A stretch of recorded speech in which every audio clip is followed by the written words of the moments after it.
তাদের ছবি দেয়া আছে ফেসবুকে। সো অবশ্যই ভিজিট করুন এবং চলে যান www.facebook.com/radio.futi and www.facebook.com/bothfm.russell।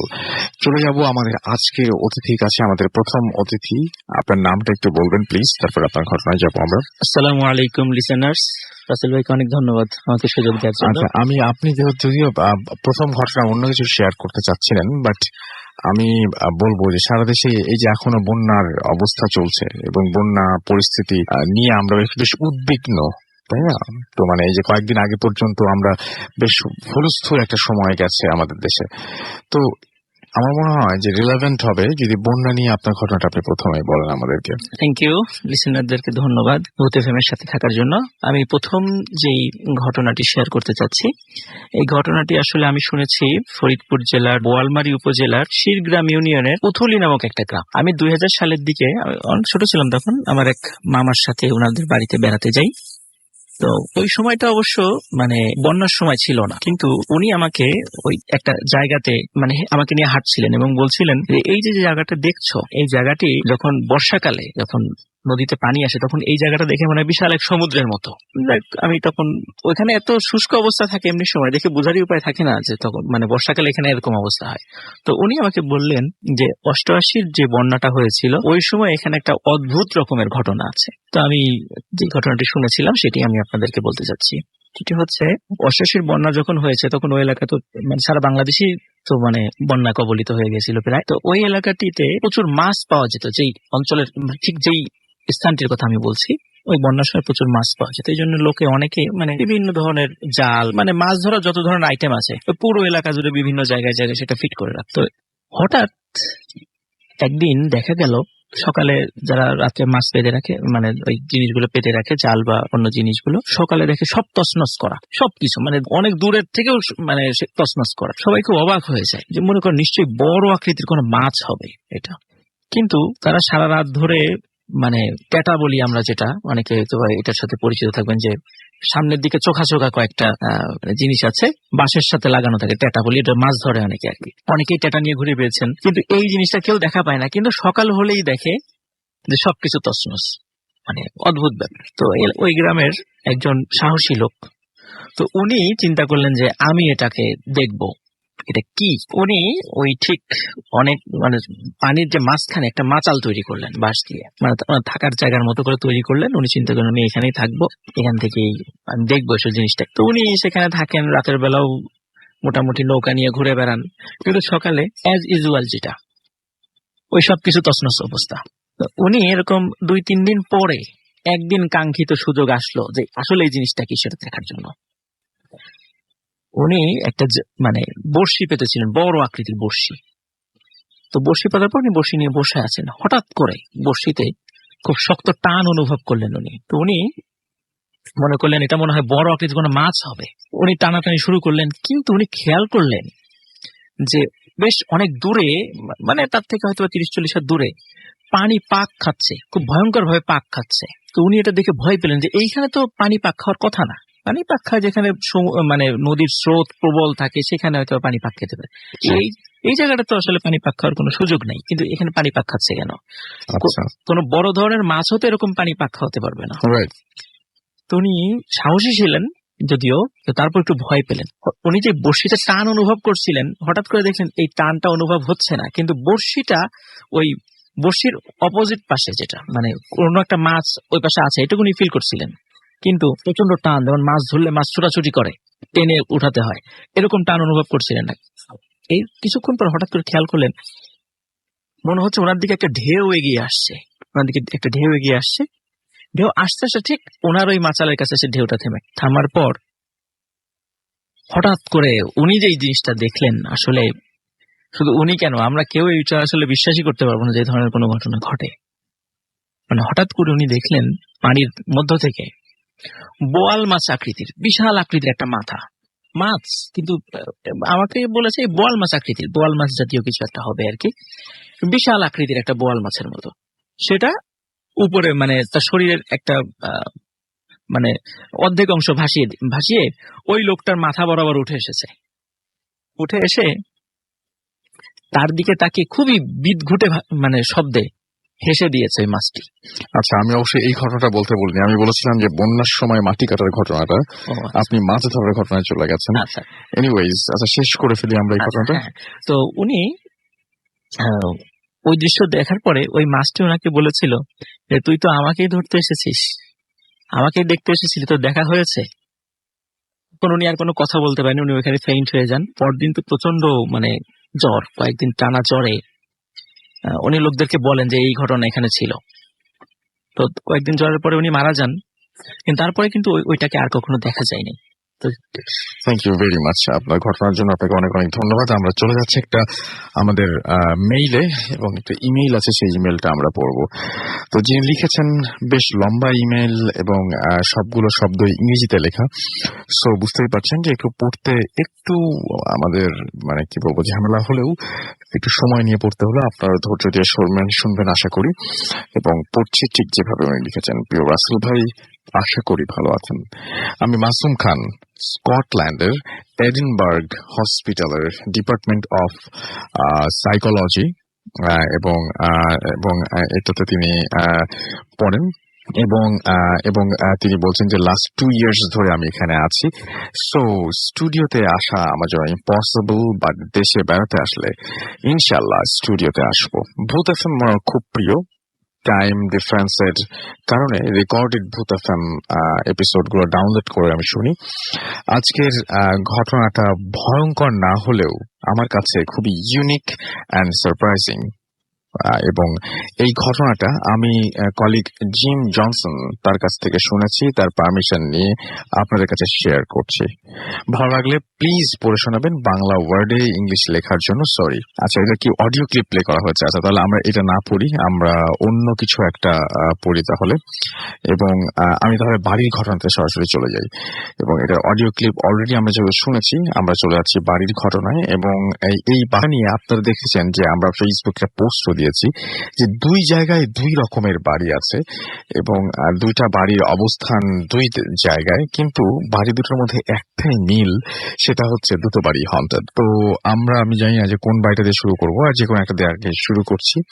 এবং এটা আমাদের একজন লিসেনার পাঠিয়েছেন। এবং একটা ঘটনা হচ্ছে যে দুটো বাড়ি একটা দেশে এবং একটা বিদেশে, কিন্তু যারা পাঠিয়েছেন তাদের মধ্যে একজন মানে কি বলবো যে বিদেশের ঘটনা, সেটা ঠিক আছে। আর একজন যিনি লিখেছেন দেশের বাড়ি, কিন্তু তিনি লিখেছেন বিদেশ থেকে। সো দুটো ঘটনার মধ্যে এখানেও একটা মিল।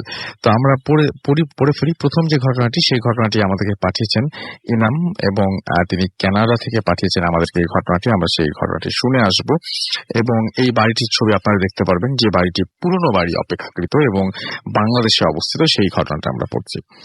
আশা করি অনেক ভালো আছেন, এবং আমি জানি আপনি সব সময় ভালোর দলে। আমি ইনাম, ভূত এফএমের রেগুলার লিসেনার হিসেবে আমার মেইন পরিচয়, আর আমি থাকি কানাডাতে। আমি অনেকটা অ্যাডিক্টেড এর মতোই ভূত এফএম শুনে থাকি। যখন আমি কাজে বা গাড়িতে থাকি, জীবনটা অনেক রহস্যময়, তাই যখন সবার সাথে শেয়ার করার ঘটনা শুনি, নিজের জীবনে ঘটে যাওয়া অনেক ঘটনা মনে পড়ে যায়। আজ অনেক কষ্টে টাইম বের করলাম নিজের ঘটনা শেয়ার করার জন্য। প্লিজ ভালো লাগলে শেয়ার করবেন। তখন 1998 সালের ডিসেম্বর লাস্ট চলছে। আমি ফাইনাল এক্সাম শেষ হবার পর ছুটি কাটাতে নানার বাড়ি গেছি। আমার নানা তখন অনেক সিক, এবং তিনি অসুস্থ ছিলেন, তাই নানার সাথে নানার সাথে ঘরে বসে আমরা সব কাজিনরা আড্ডা মারতাম, যাতে নানাও একটু নাতি নাতনিদের সাথে টাইম পাস করতে পারেন। আমার তখন সেকেন্ড ডে নানার বাড়িতে। আমার নানার একজন হিন্দু ক্লোজ ফ্রেন্ড ছিলেন, আমরা তাকে নীরেশ নানা বলে ডাকতাম। ছোট থেকে ওনাকে দেখে আসছি, এবং রুমে ঘন্টার পর ঘন্টা আড্ডা মারতাম আমরা, কিন্তু আজ 2 দিন থেকে দেখতে পেলাম না তাকে। আমি নানাকে জিজ্ঞেস করলাম যে নীরেশ নানাকে দেখছি না কেন। নানা বললেন, ও তো আর নেই, আমাদের ছেড়ে চলে গেছে বলে নানা ডুকরে কেঁদে ফেললেন। আমার মনটা খারাপ হলো, তাই কথা আর না বাড়িয়ে বের হয়ে গেলাম। নীরেশ নানা থাকতেন কয়েকটা বাড়ি পরেই। ওনার বাড়িটা ছিল প্রায় 100 বছরের পুরনো। দেয়াল ভেদ করে উঠে চলছে সব পরগাছা আর বট গাছের চারা।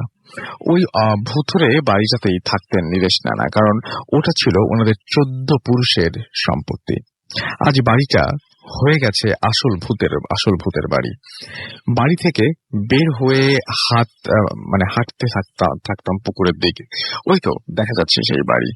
হাঁটতে থাকলাম পুকুরের দিকে, ওই তো দেখা যাচ্ছে সেই বাড়ি। কিছু দূর যাওয়ার পর দেখা হলো এক খালার সাথে। জিজ্ঞেস করলাম জিজ্ঞেস করলো কোথায় যাচ্ছিস? নীরেশ দার বাড়ির পাশ দিয়ে যাবি না। আমি অনেক অবাক হয়ে জিজ্ঞেস করলাম কেন? খালা বললেন, বাড়িটা পুরনো, সুবিধার না, আর সাপ খোপের আড্ডা। আমি বললাম, ভয় দেখাচ্ছ খালা? খালা বললেন, যা বলছি শোন। নীরেশদের একা থাকতো, তাই যেদিন হার্ট অ্যাটাক করে আমরা কেউ বুঝতে পারিনি, আর লাশ পাওয়া যায় 2-3 দিন পর। কোনো ফোন ছিল না, ছেলে পর্যন্ত খবর রাখতো না। তাই অনেকে বিশ্বাস করে যে নীরেশদাকে দেখা যায় এবং সে সাদা গেঞ্জি আর ধুতি পরে সবার সামনে আসে। তো আমার গায়ে কাঁটা দিয়ে উঠলো খালার কথা শুনে। যাই হোক, আমি মাথায় নিলাম না ব্যাপারটা। তখন সন্ধ্যা 7টার মতো বাজে। ভাবলাম স্মৃতি হিসেবে দেখে আসি একবার। ভয়ের চেয়ে বেশি মন খারাপ ছিল, তাই এগিয়ে গেলাম বাড়িটার দিকে। হঠাৎ দেখলাম একটা ছোট্ট খরগোশের বাচ্চা লাফিয়ে জানালা দিয়ে বাড়ির ভেতরে ঢুকে গেল। আমার মনে পড়ে গেল নীরেশ নানা অনেক খরগোশ পালতেন। তার মানে ওনার খরগোশগুলো এখনো বাড়িতেই থেকে গেছে। ভাবলাম, খরগোশ আমার অনেক প্রিয় একটা প্রাণী, তাই ভাবলাম দেখি কই গেল। বলেই জানালা দিয়ে বাড়ির ভেতরে উকি মারলাম। অন্ধকার নেমে গেছে, তাই আবছা আলোয় কিছু দেখা যাচ্ছিল না, আর বাজে একটা গন্ধ পেলাম ভেতর থেকে।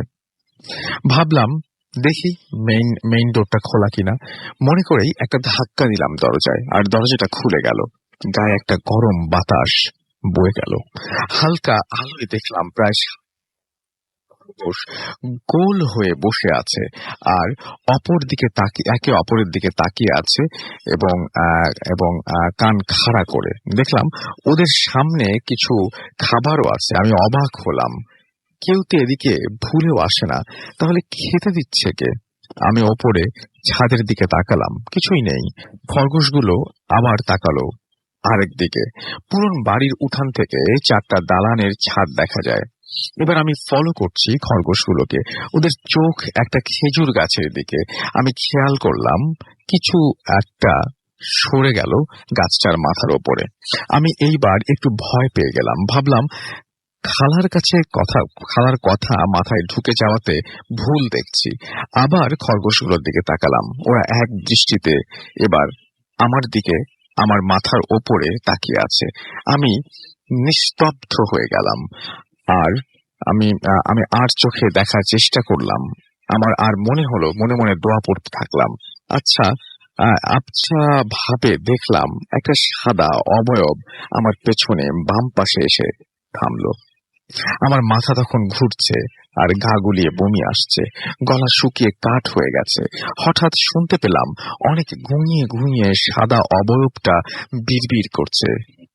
কিছু একটা মন্ত্রের মতো পাঠ করছিলেন তিনি। আমি সব অন্ধকার দেখি আর পড়ে যাই মাটিতে। পরে নিজেকে আবিষ্কার করি আমার নানার পাশের রুমে।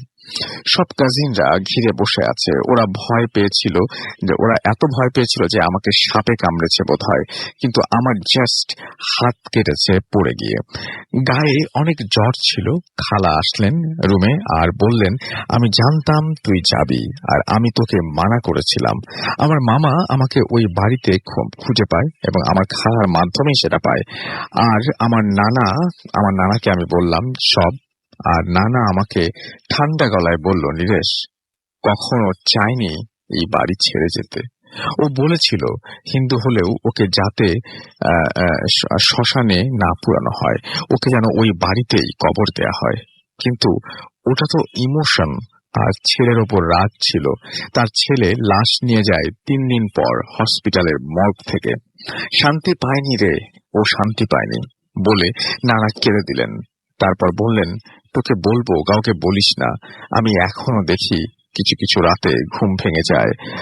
নীরেশ যে চেয়ারটায় বসতো ওইখানে আচ্ছা কেউ যিনি বসে আছে। আমি কোথাও বললাম না, তাকিয়ে থাকলাম চেয়ারটার দিকে। আজ আজও গা কেঁপে ওঠে চিন্তা করলে। ওই বাড়িটা আজ পর্যন্ত বিক্রি হয়নি, এখনো পুরোই পরিত্যক্ত। এই ছিল ঘটনা যা আমি কখনো ভুলতে পারবো না। Thank you listeners and thank you Russel ভাই for giving me the opportunity to share. এবং আমাকে আপনারা তো সবাই দেখেছেনই যে আমরা অলরেডি ফেসবুকে এই বাড়িটা দিয়ে দিয়েছি, এবং এই বাড়িটা ঘটনা শোনার পরে কয়জন দেখেছেন আমি জানি না, বাট বাড়িটা ভালো করে দেখুন। এই বাড়িটার ভেতরে আমি হলে হয়তো ঢুকতাম না। এই পরিত্যক্ত বাড়িটায় ঢুকলে হয়তো মানে ঢোকার আগেই গা শিউরে উঠবে, কিন্তু যিনি লিখছেন তিনি ঢুকেছিলেন। এবং এই বাড়িটা অনেক পুরনো একটা বাড়ি, দেখতেই পাচ্ছেন, দেখে মনে হয় না যে এখানে কখনো কোনো মানুষ ছিল। এবং আমার মনে হয় যে বাড়িটা এখনো দেখলে আপনি দেখবেন চারপাশে রোদ থাকলেও ভেতরে কেমন ছায়া ছায়া, গাছগুলোর জন্য বা বাড়িটার যেভাবে বানানো হয়েছে সে কারণেও হতে পারে। এবং যেহেতু দেয়ালের রঙগুলো অনেক পুরনো হয়ে গেছে সে কারণে ভেতরটা একটু অন্ধকার অন্ধকার লাগতে পারে। আমার মনে হয় পুরো ঘটনাটা আরো একবার আপনার মনে পড়ে যাবে, আপনার শরীর কাঁটা দিয়ে উঠবে। আমরা চলে যাচ্ছি একটা ছোট্ট বিরতিতে, বিরতির পরে আবারও ফিরে আসছি। সেই পর্যন্ত আমাদের সঙ্গেই থাকুন, এবং আমি বিরতি থেকে ফিরে এসে আপনাদের SMS এবং ফেসবুকের কিছু কমেন্ট পড়ছি।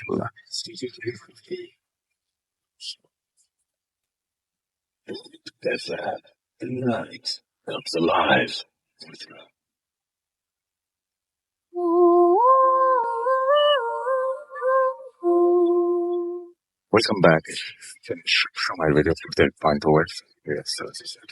চলছে এই মুহূর্তে ভূত FM, এবং আপনারা জানেন যে নাইট কামস লাইভ উইথ গ্রামীণ ফোন, এবং আমরা 6 বছর পরে আজকে প্রথম এপিসোড। তার কাছে স্টোরি অসম লেগেছে। হিমেল চৌধুরী আমাকে লিখেছেন যে listening and enjoying the show, awesome programme. আমাদেরকে MD আজিম লিখেছেন কুমিল্লা থেকে। এছাড়া আমাদেরকে জুয়েল রানা আমাদেরকে লিখেছেন জয়দেবপুর থেকে। ইমু আমাদেরকে লিখেছেন MD ইমরান শেখ, শুনছেন তিনি আমাদেরকে। শাহান খিলগাঁও থেকে আমাদের সাথে লিখেছেন। ইদিতা ময়মনসিংহ থেকে আমাদের সাথে রয়েছেন। সুবায়া তুষি আমাদের সাথে রয়েছেন কুষ্টিয়া থেকে। হিমেল পান্ডে গুলশান 2 থেকে আমাদেরকে শুনছেন। অপি শেখ আমাদেরকে শুনছেন। গোলাম রাব্বি ফ্রম মিটফুড ঢাকা। সুপ্তি নেত্রকোনা থেকে আমাদের সাথে রয়েছেন মিশন বাংলা বাজার গাজীপুর থেকে। অনামিকা আমাদের সাথে রয়েছেন ফরিদপুর থেকে। আরাফাত উত্তরা থেকে আমাদের সাথে আছেন। হাসান খান সিলেট থেকে আমাদের সঙ্গে রয়েছেন। জয় শ্যামলী থেকে আমাদের সঙ্গে রয়েছেন। হিমল চৌধুরী আমাদের সঙ্গে রয়েছেন গাজীপুর থেকে। রাফি আমাদের সঙ্গে রয়েছেন। আমাদের সাথে রয়েছেন গৌরব ময়মনসিংহ থেকে। জিলান হাসনাত আমাদের সাথে রয়েছেন নাটোর থেকে। ফাহিম অলকা ফুলতলা থেকে আমাদের সাথে রয়েছেন। শুভ গাইবান্ধা থেকে আমাদের সাথে রয়েছেন। অনামিকা ফরিদপুর থেকে আমাদের সাথে রয়েছেন। এছাড়া দেখতে পাচ্ছি শাহেদ মোহাম্মদপুর থেকে আমাদের সাথে রয়েছেন। সোনিয়া চট্টগ্রাম থেকে। ইমরান বাগেরহাট থেকে। সিমিন আমাদের সাথে আছেন। আমাদের সাথে রয়েছেন হাসিব হাওলাদার। এছাড়াও রাকিব আমাদের সাথে আছেন খুলনা থেকে। রাকিব হাসান সজীব। এছাড়াও খুলনা থেকে আনোয়ার এবং তার ওয়াইফ আফরিন আমাদের সাথে রয়েছেন। এবং আমাদের সাথে রয়েছেন Rocky from east Goan Dhaka. এবং আমাদের সাথে রয়েছেন দেখতে পাচ্ছি এছাড়াও আরাফ উত্তরা থেকে। লাস্ট স্টোরি ওয়াজ উইয়ার্ড, তিনি তাই লিখেছেন। এছাড়াও দেখতে পাচ্ছেন রানা ময়মনসিংহ থেকে রয়েছেন, এবং আমাদেরকে বলছেন আপনাদের অরিজিনাল পেজের লিঙ্কটা একটু বলবেন। আমি অনেকবার বলি, একটু আগে বলেছি, আরো একবার বলে দিচ্ছি, লিখে নিন www.facebook.com। এটুকু তো আপনাকে স্পেলিং বলে দিতে হবে না, বাকিটা হচ্ছে facebook.com/bhoothfm.russell BHOOTFM.RUSSELL। আমার যারা মোটামুটি একটু ডাউট করেন বা ভাবেন যে আচ্ছা এরপরেও কি আসলে আসল পেজটা আসবে, এত ডাউট রাখবেন না। জীবনে আসলে এত সংশয় নিয়ে বাঁচা যায় না। এবং এটা আপনি যদি আপনাকে যেটা বললাম সেটা টাইপ করে আপনি যদি আপনি সেই পেজে যান, সেটাই রিয়েল পেজ। এটাতে ভুল হওয়ার কোনো চান্স নাই। এত সংশয় রাখবেন না। সন্দেহ প্রবণতা আপনাকে অনেক সময় পিছিয়ে ফেলতে পারে। যাই হোক, আমরা চলে যাবো আমাদের প্রথম অতিথির কাছে। তার যে ঘটনাটা, সেই ঘটনাটা আমরা আসলে শুনতে চেয়েছিলাম না। আমি অন্য একটা ঘটনার কথা বলছিলাম, এবং চারিদিকে বন্যা এবং ওই রিলেটেড একটা ঘটনা ওনার কাছ থেকে আমরা শুনে আসবো। চলুন শুনি আপনার ঘটনা, এবং আপনার নামটা আরো একবার বলবেন। আসসালামু আলাইকুম লিসেনার্স, আফনান এগেইন। রাসেল ভাই, এখন যে ঘটনাটি মানে যেটা শুরুতেই আর কি বলতে চেয়েছিলাম আর কি, সেটা এখন শুরু করতে চাচ্ছি। আমি 2000 সালের দিকে মানে আমি যে একটা মাদ্রাসায় পড়তাম রাজবাড়িতে, তো আমার উস্তাদদের সাথে আমি বিশ্ব ইজতেমায় যাই 2000 সালে, যখন আমি ছোট ছিলাম। তো বিশ্ব ইজতেমায় যাওয়ার পর ওখানে তো প্রচুর লোক থাকে এবং ওখানে যেই অজু বা গোসলের প্রচুর ভিড় থাকে, আপনারা জানেন সবাই ওখানে কি অবস্থা থাকে। তো আমি গভীর রাত্রে মানে আমার একটু ওয়াশরুমে যাওয়ার দরকার হয়, তখন আমি গভীর রাত্রে ওখানে যাই। যাওয়ার পর হঠাৎ করে এক মুরব্বী, আমি যখন অজু করি, হঠাৎ করে এক মুরব্বী আমাকে বলছে যে, বাবু আমার এই পাত্রে একটু অজুর পানি ভরে দিবা? আমি বললাম হ্যাঁ অবশ্যই। দেখলাম যে লোকটা বেশ বয়স হবে কত, মানে 70-80 এরকম বয়স হবে। তো আমি ওনাকে অজুর পানি ভরে দিলাম, উনি অজু করলেনও, একটু দূরে অজু করলেন, করার পর আমাকে ডাক দিলেন হাতের ইশারায়। আমি কাছে গেলাম, তখন আমার পরিচয় জিজ্ঞেস করেন, নাম কি, কি করো, এরকম বিভিন্ন কথা জিজ্ঞেস করেন। আমি ওনার সাথে বেশ একটু বলবো আপনার বাড়ি কোথায়। তো উনি বললেন যে আমার বাসা আশেপাশেই, কিন্তু কোথায় এক্স্যাক্টলি বলেননি, আমার বাসা আশেপাশেই। তো উনি বললেন যে আহ বাবু শোনো, তোমাকে একটা গল্প শোনাই আমার। আমি বললাম ঠিক আছে বলেন, কি গল্প?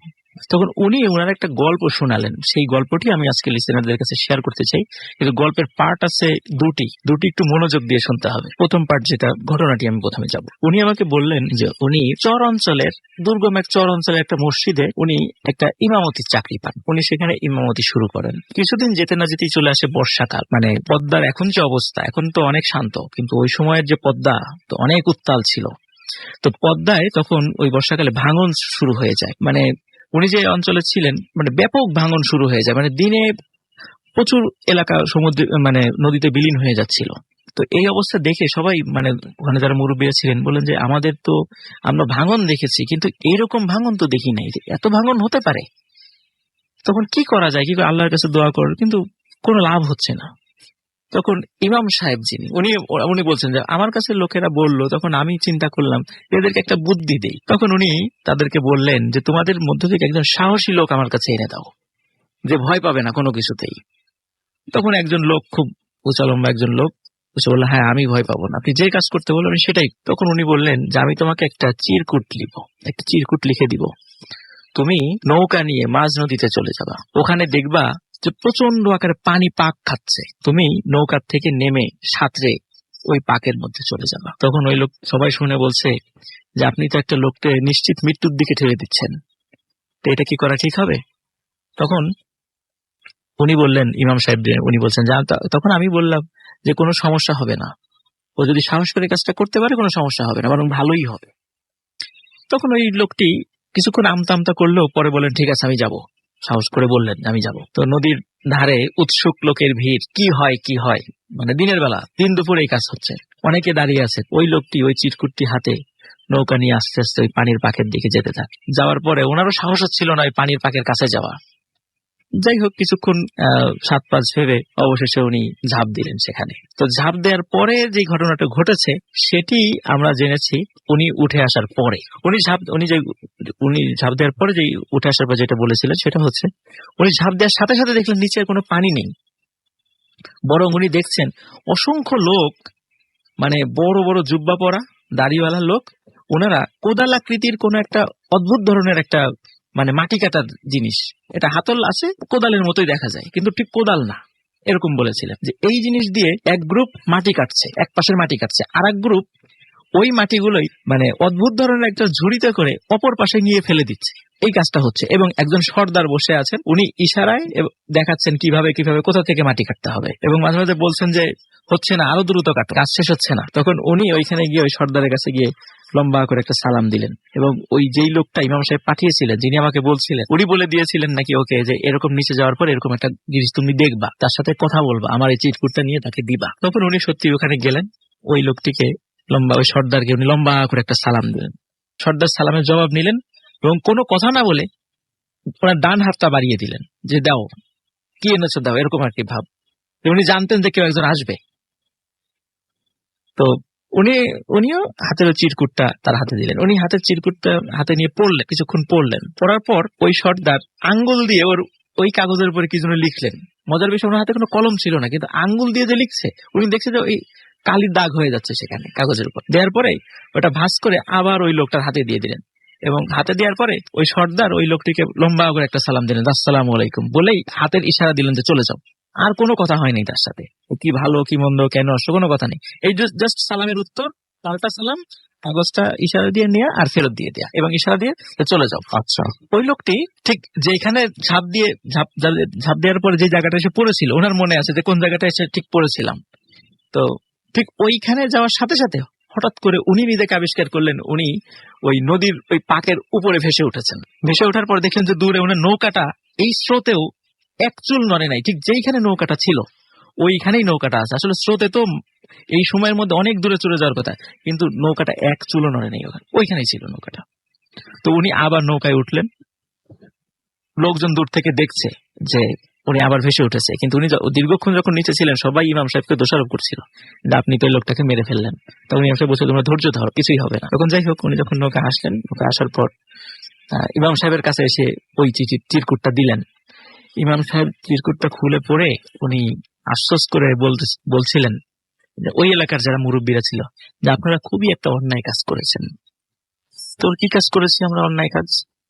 বলছেন যে আসলে এই চরটা যখন জাগে আপনারা এই চরের যারা মেইন মালিক ছিল তাদেরকে আপনারা তাড়িয়ে দিয়েছেন, তাড়িয়ে দিয়ে এই চরটা দখল করে আপনারা এখানে বসতি স্থাপন করেছেন এবং তারা যাযাবার হয়ে অন্য এই পাশে নদীর অপর পাশে আরেকটা জায়গায় গিয়ে খুব মানবেতর জীবনযাপন করেছে। তো আপনারা এই অন্যায় কাজটি করেছেন, যার কারণে আপনাদের উপর এই দুর্যোগ নেমে এসেছে। তো এখন কথা হলো এই ঘটনাটি ঘটিয়েছে তারা মুরব্বীরা বলছে এতে তো আরো প্রায় 40-50 বছর আগের ঘটনা, আমরা তো এখানে ঘর বাড়ি করে ফেলেছি, আমাদের গাছপালা, এখানে কত স্কুল আছে, এখন কি করা যায়? তখন বলেন এটা সমাধান আছে। সমাধানটাও কি? এই নিচের যিনি সর্দার উনি লিখে দিয়েছেন এর সমাধান কি। সমাধান হচ্ছে আপনারা যাদেরকে তাড়িয়ে দিয়েছিলেন তাদেরকে খুঁজে নিয়ে আসেন অতি দ্রুত, তাদেরকে মাপ চান তাদের কাছে, এবং তাদের হারানো সম্পত্তি যদি বুঝিয়ে দিতে পারেন কিছু হলেও, তাহলেই এই সমস্যার সমাধান হতে পারে।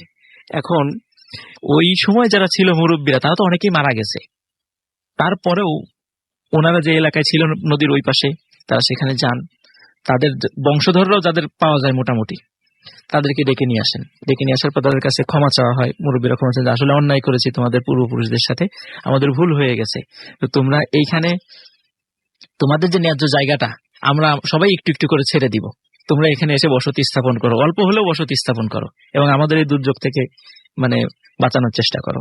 তখন ওনারা তাদেরকে মাফ করে দিলেন যে আপনারা যে ভুল বুঝতে পেরেছেন এই জন্য আমরা খুশি, আমরা মাফ করে দিলাম এবং আমরা কিছু হলেও আমরা অল্প কিছু লোক হলে এখানে থাকবো, কারণ আমরাও যেখানে গিয়েছি সেখানে তো বসতি স্থাপন করে ফেলেছি। মজার বিষয় রাসেল ভাই, ওই যে দেখছেন যে মাটি এক পাশ থেকে কেটে কিন্তু ওই অপর পাশে নিয়ে যাচ্ছে, তো অপর পাশে যেখানে নিয়ে যাচ্ছে, যেই পাশটাতে নিয়ে যাচ্ছে, যেই লোকদেরকে তাড়িয়ে দেওয়া হয়েছিল ওই পাশটাতেই তাদের বসবাস। আসলে ওই মাটিটা পরে ওইখানে আবার চর জাগছিল এবং ওনাদের ওই ল্যান্ডটা বাড়বে এরকম একটা অবস্থা ছিল যে যারা বসতি স্থাপন ওই পাশে গিয়ে করেছে তাদের ল্যান্ডটা বেড়ে যাবে এরকম একটা। যাই হোক তারা ক্ষমা করে দিলেন। অদ্ভুত ব্যাপার, যেদিন ওনারা ক্ষমা করে দিলেন ওই সময় থেকে 1 ইঞ্চি পরিমাণ নদী ভাঙে নাই ওখানে, আর ভাঙে নাই, বন্ধ হয়ে গেছে, একদম বন্ধ। এই হচ্ছে রাসেল ভাই গল্পের ফার্স্ট পার্ট। এবার আসি সেকেন্ড পার্ট, কারণ গল্পের ফার্স্ট পার্ট যখন আমি ওনার কাছ থেকে শুনলাম আমার কাছে খুব অবাক লেগেছিল। আমি একটা ছোট মানুষ, এই মুরব্বী আমাকে পেয়ে ধরে একটা উদ্ভট একটা গল্প আমাকে উনি বললেন, আমি খুব বিরক্ত হয়ে এবং আমি এটা একদম ভুলেই গিয়েছিলাম। বছর 3 আগে যারা ফরিদপুরে বাড়ি, তারা ফরিদপুরের একটা উপজেলা আছে, ভাঙ্গা উপজেলা, এটা আপনারা অনেক জানবেন আর কি। তো ভাঙ্গা উপজেলায় জুঙ্গুরদি নামক একটা জায়গা আছে, ওখানে একটা মাদ্রাসা আছে, জামিয়া কাশিমিয়া মাদ্রাসা। তো ওই মাদ্রাসার যিনি মুহতামিম ওনার নাম হচ্ছে মুফতি আব্দুল গফফার সাহেব। প্রতি মাসেই ওনার ওখানে একটা নির্দিষ্ট দিনে মাহফিল হয়, ওনার যারা মুরিদরা আছেন তারা ওখানে যায়। তো আমি আমার বাসা যেহেতু রাজবাড়িতে, তো রাজবাড়ির অনেকে ওনার অনুসারী আছেন, তো একবার ওনাদের অনুসারীদের সাথে আমি 3 দিনের একটা মাহফিল ওখানে গিয়েছিলাম। মাহফিলে যাওয়ার পর তো দ্বিতীয় দিন ওখানে যে গোসল করার জায়গাটা বড় একটা পুকুর আছে, তো গোসল করতে গিয়ে এক লোক অন্যদেরকে বলছে যে জানো আমাদের এলাকায় না এইরকম একটা ঘটনা আছে, ঠিক হুবহু লিসেনার আমি আপনাদেরকে যেটা শোনালাম যে গল্পটা এই মুহূর্তে এইটাই ওই লোক বলছে যে আমাদের এলাকায় এরকম ঘটনা ঘটেছে। তো আমি আবার তাকে জিজ্ঞেস করলাম যে ভাই আপনাদের এলাকায় ঘটনাটা ঘটেছে কতদিন আগে? উনি বললেন যে আসলে আমার দাদা তার দাদা তার দাদার কাছ থেকে এরকম শুনে আসা, তাও তো কত হবে, 250-300 বছর হবে। আমি শুনে অবাক। আমি বললাম, না 250-300 বছর হবে কিভাবে? বলে, না না, এটা অনেক আগের। তো আমার কিছুতে বিশ্বাস হচ্ছিল না, কারণ ওনার কথা শুনে আমার মনে পড়েছে 2000 সালে আমাকে এক মুরব্বী গল্প বলেছেন যে উনি বলছিলেন উনি সেই ইমাম সাহেব যিনি ওই একটা লোককে পাঠিয়েছিলেন ওই পানির তলদেশে। আমি চিন্তা করলাম এটা যদি 250 বা 300 বছরই হবে, আমি যার সাথে কথা বললাম 2000 সালে ওই লোকটিকে, সেটাই। এবং আমি ওইখানে আর ওনাদের সাথে কোনো কথা জিজ্ঞাসা করি নাই। তো আমার কাছে আসলে খুব অবাক লেগেছে। তাহলে আমি যার সাথে কথা বললাম, অজুর পানি দিলাম, উনি অজু করলেন, আমার কাছে গল্প করলেন, তো আসলে উনি কি মানুষ ছিলেন? কারণ 250-300 বছর তো একটা মানুষের বেঁচে থাকার কথা না, কারণ ওনার ওই সময় বয়স ছিল ওই লোকটার হয়তোবা, যেরকম আমি শুনেছি যিনি পরবর্তীতে বলছিলেন গল্পটা, তার বয়স 50-60 ছিল। তা 250-300 বছর পর ওনার বয়স কত হবে? হয়তো 400-র উপরে হয়ে যাবে, বা 350 হবে। 350 বছর তো একটা মানুষের বেঁচে থাকা সম্ভব নয়। তাহলে আমাকে কে এই গল্পটা বললো? এবং আমার কাছে গল্পটা খুব অদ্ভুত লেগেছিল। এবং আসলে এই যে নদী ভাঙনের যে বিষয়টা, এরকম এই ধরনের গল্প আমি কখনো শুনি নাই। আজকে লিসেনারদের সাথে শেয়ার করলাম। আসলে হ্যাঁ, খুবই অদ্ভুত একটা কথা। Thank you very much. আমরা দেখতে পাচ্ছি যে আমাদের ফেসবুক পেজে, যেটা ফুর্তির পেজ, সেখানে লিখছেন যে আমাদেরকে MG মাইনুল আমাদের সাথে আছেন, এবং তিনি বলছেন আমার মেসেজ পড়েন না কেন, এই তো পড়ে ফেললাম। রাতের তারা আমাদের লিখেছেন যে তার কাছে ভয় লাগছে, এবং আমাদেরকে দেখতে পাচ্ছি যে লিখেছেন ইবনে আহাদ ঠাকুরগা থেকে আজকে প্রথম লাইভ ভূত এফএম শুনছেন তিনি। Thank you very much and welcome to Bhoot FM. আমাদেরকে হাসি রাত্রি অনামিকা লিখেছেন, এবং আমাদেরকে লিখেছেন RH শুভ, এবং আমাদেরকে লিখেছেন দেখতে পাচ্ছি তানজিল মাহমুদ।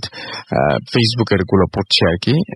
এছাড়াও আমাদেরকে দেখতে পাচ্ছি লিখেছেন, এছাড়াও এখানে সুব্রত সাহা, এছাড়াও আমাদের এখানে লিখেছেন সাইলেন্স আকাশ, এছাড়াও তানজিল মাহমুদ, আলভি হায়দার, পলাশ হোসাইন, তানজিল মাহমুদ, এছাড়াও প্রিন্স সৌরভ, মাঝি, আনা কাজী,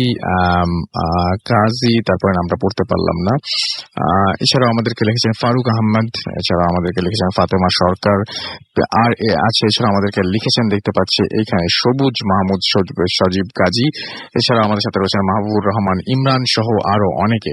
আমাদের যে ভূত এফএমের পেজটা রয়েছে সেই পেজে দেখতে পাচ্ছি আশরাফুল হাসান হামিম আছেন, এবং আমাদেরকে দেখতে পাচ্ছি যে তিনি বলছেন যে না না ভাই, সে মানুষ ছিলেন আর এটা বেশি আগের ঘটনা না।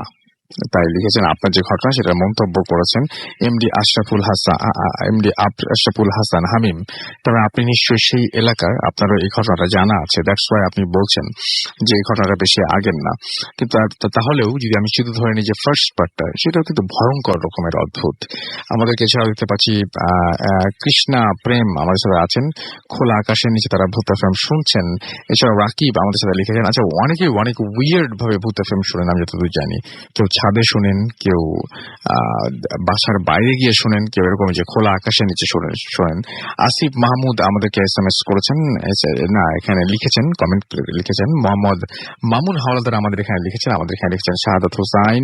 এছাড়াও আমাদের এখানে লিখেছেন দেখতে পাচ্ছি আরো অনেকেই, যেমন নামগুলো আমার চোখে পড়ছে, মিজানুর রহমান, এছাড়াও আসিফ মাহমুদ, অন্তর, হাবিবুর রহমান, এছাড়াও আমাদের সাথে আছেন খান মতিউর খান, মুনতাসির, তৌসিক, এছাড়াও আরো অনেকে আমাদের সাথে এখানে আছেন। তো যারা আমাদের SMS পাঠাতে চান তারা মোবাইলের মেসেজ অপশনে টাইপ করুন ফুর্তি, FORTI, ফুর্তি স্পেস দিয়ে আপনার নাম স্পেস দিয়ে আপনার মেসেজ পাঠিয়ে দিন 9840 নাম্বারে। যারা আমাদের ইমেইল করতে চান, আমাদের ইমেল অ্যাড্রেস হচ্ছে bhutfm@radiofuርቲ.fm, which is BHWTFM@radiofuርቲ.fm। আপনার নাম, ঠিকানা এবং ফোন নাম্বার সহ আপনার জীবনে ঘটে যাওয়া বা আপনার জানা সেরা ঘটনা লিখে পাঠিয়ে দিন আমাদের কাছে। ঘটনা শুরুতে অবশ্যই উল্লেখ করুন যে ঘটনাটি আপনি স্টুডিওতে এসে শেয়ার করতে চান, নাকি আপনি চান আপনার ঘটনা আমরা পড়ে শোনাই। আর যারা দেশের বাইরে রয়েছে তারা সরাসরি অডিও ক্লিপ রেকর্ড করে পাঠিয়ে দিতে পারেন আমাদেরকে। আর যারা ফেসবুক পেজ ভিজিট করতে চান চলে যান www.facebook.com/radio.furti and www.facebook.com/bhutfm.russell। R bhutfm.russell এর স্পেলিং হচ্ছে BHWTFM.RUSSELL। আমরা চলে যাচ্ছি আমাদের দ্বিতীয় অতিথির কাছে, এবং দ্বিতীয় অতিথির কাছে একটা ঘটনা রয়েছে, সেই ঘটনাটা আমরা শুনবো। আপনার নামটা বলবেন, তারপর আপনার ঘটনাটা আমরা শুনবো। থ্যাংক ইউ রাসেল ভাই। আমি হচ্ছে মোহাম্মদ আহসান হাবিব রাফি, আসছি সাভারানা মেডিকেল কলেজ থেকে। আমার ঘটনাটা হচ্ছে আমাদের হোস্টেল নিয়ে। এটা হচ্ছে রানা প্লাজার ঘটনার সময়। তো রানা প্লাজার সময় যখন রানা প্লাজা ট্র্যাজেডিটা হয়, সেই সময় অনেক পেশেন্টের চাপ পড়ে আমাদের হসপিটালে।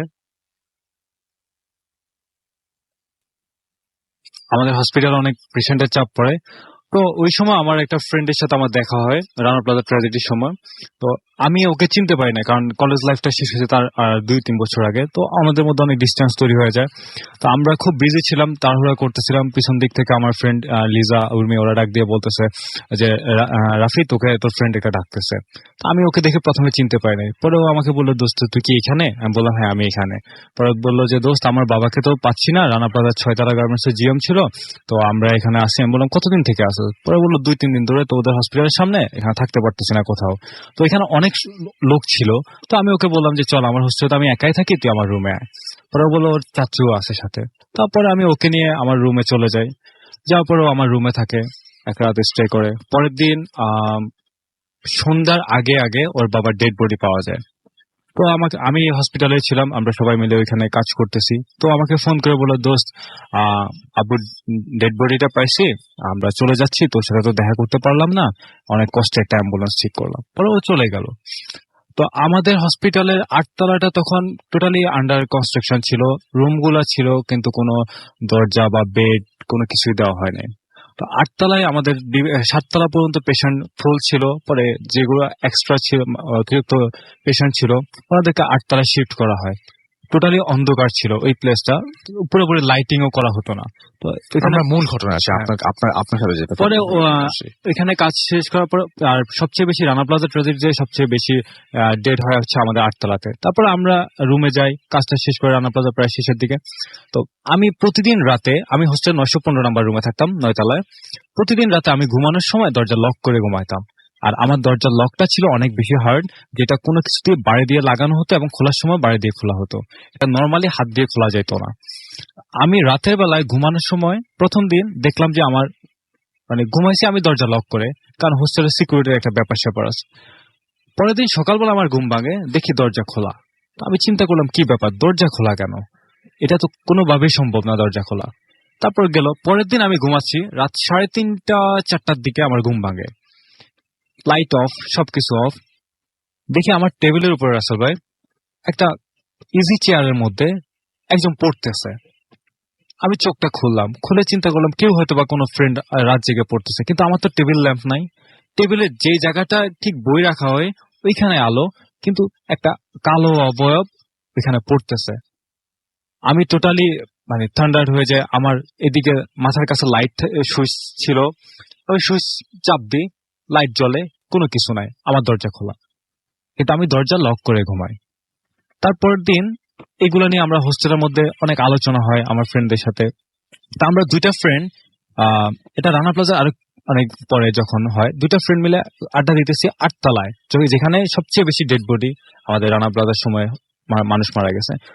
8 তলায় হঠাৎ করে আমি আর আমার একটা ফ্রেন্ড আড্ডা দিচ্ছি। এমন সময় ওইখানে কিন্তু রাসেল ভাই কোনো বেড ছিল না, ওখানে ফ্লোরিং করে পেশেন্ট রাখা হতো। 8 তলা অন্ধকার জায়গা রাসেল ভাই, পুরা এলাকার 8 তলাটা পুরো ভারী হয়ে যায়, এবং ভিতর থেকে মনে হয় যেন কেউ বেড টানতেছে, শব্দ আসতেছে। তখন আমি আর আমার ফ্রেন্ড অভি ছিল, আমরা তাকাই, ওই দিকটা যাই, অন্ধকার যায়, দেখি 5 ফিটের মতো একটা মহিলা, সাদা শাড়ি পরা, তার ফেসটা পুরো বিমর্ষ অবস্থা ছিল।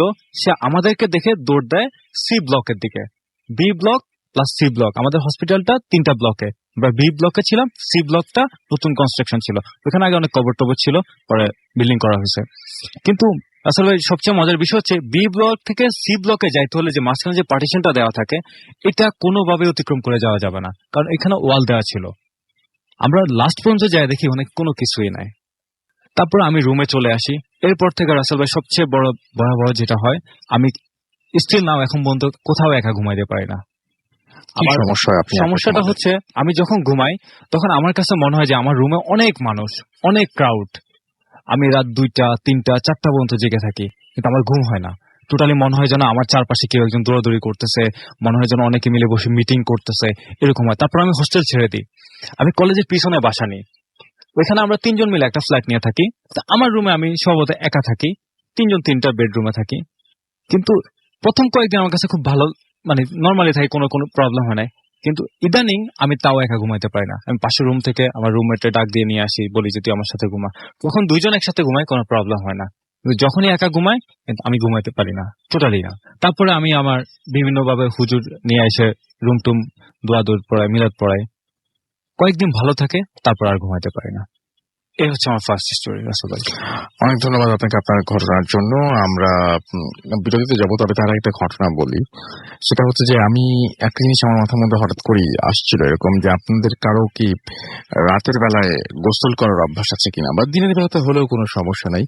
অনেক সময় এরকম হয়েছে যে আপনি সাবান দিয়েছেন, চোখে সাবান দিয়েছেন, চোখটা বন্ধ, এবং সেই মুহূর্তে আপনার মনে হচ্ছে যে এই বাথরুমে বা এই ওয়াশরুমে হঠাৎ করে যদি আমি এখন চোখটা খুলি তাহলে আশ্চর্য রকম কিছু দেখবো। আমার মনে হয় যে এর পরে যখন এরকম চোখ বন্ধ রাখবেন কোনো কারণে বাথরুমে অনেকক্ষণ, তারপরে দেখবেন যে চোখ খোলার আগে এই অস্বস্তিটা হয় কিনা, এবং আপনি কোনো সময় অনুভব করেন কিনা যে এই বাথরুমে বা এই ওয়াশরুমে আপনি একা না, আরো কেউ একজন আছেন, যে কিনা আপনি চোখ বন্ধ করলে আপনার দিকে তাকিয়ে আছে, এবং যখন আপনি চোখটা খুলছেন তখন তার অস্তিত্ব বিলীন হয়ে যাচ্ছে, আপনি দেখতে পাচ্ছেন না। হয়তো সে এমন কোন ডাইমেনশনে আছে, হতেই পারে যে আপনি সেটা দেখতে পাচ্ছেন না, বাট সেটা অনুভব করার মতো একটা ব্যাপার, আপনি অনুভব করতে পারছেন। হয়তো আপনার খুব পাশেই, হয়তো হাত দিয়ে স্পর্শ করলে তাকে স্পর্শ করা যেত যদি আপনি দেখতে পেতেন, বাট আপনি দেখতে পাচ্ছেন না। এরকম অদ্ভুত কোনো ফিলিং আপনার বাথরুমে গেলে হয় কিনা একটু আমাকে জানাবেন, এবং SMS করে জানাতে পারেন। সেই সাথে আমাদেরকে টেক্সট করতে পারেন, আমাদেরকে মেসেজ পাঠাতে পারেন, ফেসবুকে ইনবক্স করতে পারেন, এবং আমাদের যে www.facebook.com/bhutfm.russell সেখানে আছে। এবং আপনারা যারা SMS করতে পারবেন, যারা দেশে আছেন তারা তো SMS করতে পারবেন, আর যারা হচ্ছে দেশের বাইরে রয়েছেন তাদেরকে একটু অপরচুনিটি দিবেন। আপনারা মানে অনেকে আসলে হয় কি যে আমাদেরকে খুঁজে পেতে খুব সমস্যা হয়, তো যারা দেশের বাইরে রয়েছেন তাদেরকে একটু সুযোগ দিবেন, তারা যেন পার্টিসিপেট করতে পারেন, তারা যেন তাদের টেক্সটটা আমাদেরকে লিখে পাঠাতে পারেন আমাদেরকে, মানে ফেসবুকে ইনবক্সে। তো যাই হোক, আমরা চলে আসছি ছোট বিরতিতে, এবং বিরতির পরে ফিরে এসে আরো ঘটনা নিয়ে ফিরছি। সেই পর্যন্ত আমাদের সঙ্গেই থাকুন। Stay tuned, radio Foorti, and don't stop.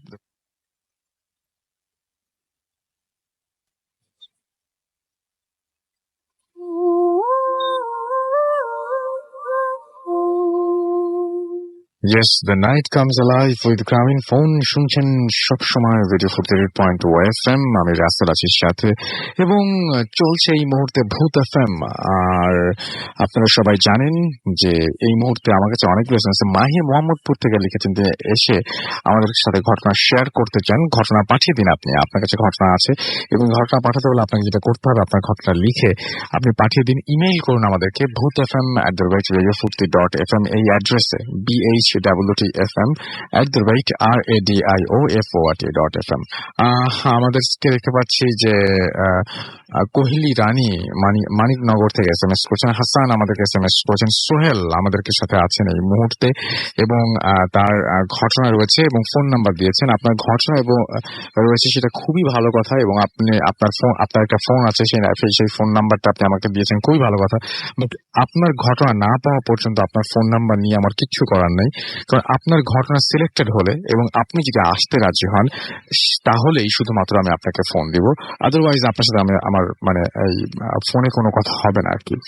MD আজিম খান আমাদেরকে লিখেছেন মুরাদনগর থেকে, এবং আমাদেরকে সাজিয়া মিম SMS করেছেন, কুষ্টিয়া থেকে হিমেল আমাদেরকে এসএমএস করেছেন দীপ্তি আমাদেরকে, এছাড়াও আমাদেরকে সুব্রত এসএমএস করেছেন, এছাড়াও আমাদেরকে দেখতে পাচ্ছি এসএমএস করেছেন জিলান হাসনাত, এছাড়াও আরিফ এবং তার ওয়াইফ রুম্পা হবিগঞ্জ থেকে আমাদের এসএমএস করেছেন। ইফতিয়ান আহমেদ নারায়ণগঞ্জ থেকে আমাদের সঙ্গে রয়েছেন দেখতে পাচ্ছি মেহরান সিলেট থেকে, এছাড়াও আমাদের সাথে রয়েছেন দেখতে পাচ্ছি সাব্বুহি মিরপুর থেকে, দীপঙ্কর আমাদের সাথে রয়েছেন এই মুহূর্তে দেখতে পাচ্ছি কিরণ রুয়েট থেকে আমাদের সাথে আছেন, এবং last semester final exam ongoing, এবং তিনি শুনছেন আমাদেরকে এবং সেকেন্ড স্টোরিটার অনেক প্রশংসা করেছেন। হৃদয় আমাদের এসএমএস করেছেন রাজেন্দ্রপুর থেকে, এছাড়াও আমাদেরকে এসএমএস করেছেন দেখতে পাচ্ছি হিলালি, আমাদেরকে এসএমএস করেছেন সোহাগ বিথি, এছাড়াও আমাদেরকে এসএমএস করেছেন দেখতে পাচ্ছি আজমিনা আখতার গুলশান থেকে। আই হ্যাভ ম্যানি স্টোরিজ, আপনার স্টোরিগুলো আপনি পাঠিয়ে দিন আজমিনা, এবং আপনার স্টোরি যদি অ্যাটলিস্ট একটা তো পাঠাবেন, একটা যদি পাঠান তাহলে যদি সিলেক্টেড হয় ডেফিনেটলি মানে আমরা আপনাকে would like to invite you. এবং আমাদেরকে মুস্কান উত্তরা থেকে এসএমএস করেছেন এবং এসএমএস করেছেন আমাদেরকে দেখতে পাচ্ছি আরো অনেকেই। আপনি যদি এসএমএস করতে চান মোবাইলের মেসেজ অপশনে গিয়ে টাইপ করুন ফুর্তি FORTI ফুর্তি, স্পেস দিয়ে দেখুন আপনার নাম, স্পেস দিয়ে আপনার মেসেজ পাঠিয়ে দিন 9840 নাম্বারে। ছোট্ট একটা ঘটনা রয়েছে, সেই ঘটনাটা পড়ে শোনায় আপনাদেরকে, এবং তারপরে আমরা যাব আমাদের পরবর্তী ঘটনায়। এবং সেই ঘটনাটি হচ্ছে আমাদের সেকেন্ড সেই বাসাটাকে নিয়ে, যে বাসাটার ছবি আপনারা দেখতে পাচ্ছেন ফেসবুকে, যে বাসাটি দেশে নয় দেশের বাইরে।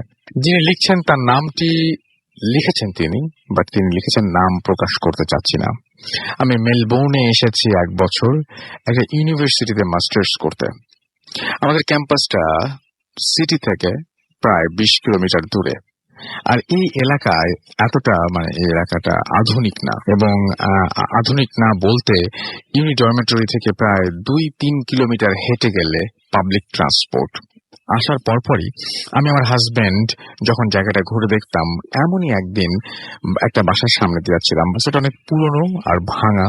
খুব অবাক করা ব্যাপার হলো যে বাসাটি মেইন রোডের কাছে এবং খুব ভালো লোকেশনে, আর সাথে রাস্তা চলে গেছে, ওইটা ব্যারিকেড দিয়ে বন্ধ করা। ইভেন পুরো এরিয়াটাও ফেঞ্চ দিয়ে ঘেরা, ওয়ার্নিং দেয়া যাতে কেউ ভেতরে না যায়। আমি আমার হাজব্যান্ড আমরা এটাকে ভূতের বাড়ি বলে খুব হাসাহাসি করছিলাম, ছবি তুলছিলাম। এমন করতে করতে সন্ধ্যা হয়ে গেল। এর মধ্যেই কেন জানি খুব অস্বস্তি লাগা শুরু করে। এই বাসার দিকে আমরা রওনা দেই। বাসার দিকে যাওয়ার সময় রাস্তায় দেখি একটা বিড়াল ঠিক রাস্তার মাঝখানে বসে আমাদের দিকে তাকিয়ে আছে। যারা মেলবোর্নে থাকেন তারা জানেন এখানে রাস্তায় মানুষ ছাড়া কুকুর বিড়াল দেখা যায় না বলতে গেলে। যাই হোক, আমরা পুরো রাস্তাটা যতক্ষণ না পর্যন্ত ক্রস করি ততক্ষণই বিড়ালটা আমাদের দিকে তাকিয়ে আছে। তারপর বাসায় চলে আসি। ওই দিন রাতে আমি খুব বাজে স্বপ্ন দেখি। শুধু ওই দিনই না, তারপর থেকে রেগুলারলি আমি এরকম স্বপ্ন দেখি। আরো একটা উইয়ার্ড ব্যাপার হলো, আমার বাসা থেকে জিনিস হারিয়ে যাওয়া শুরু হলো। জিনিসগুলো খুব দামি জিনিস না, প্লেট, ঢাকনা, শার্ট, এমন টুকটাক জিনিস।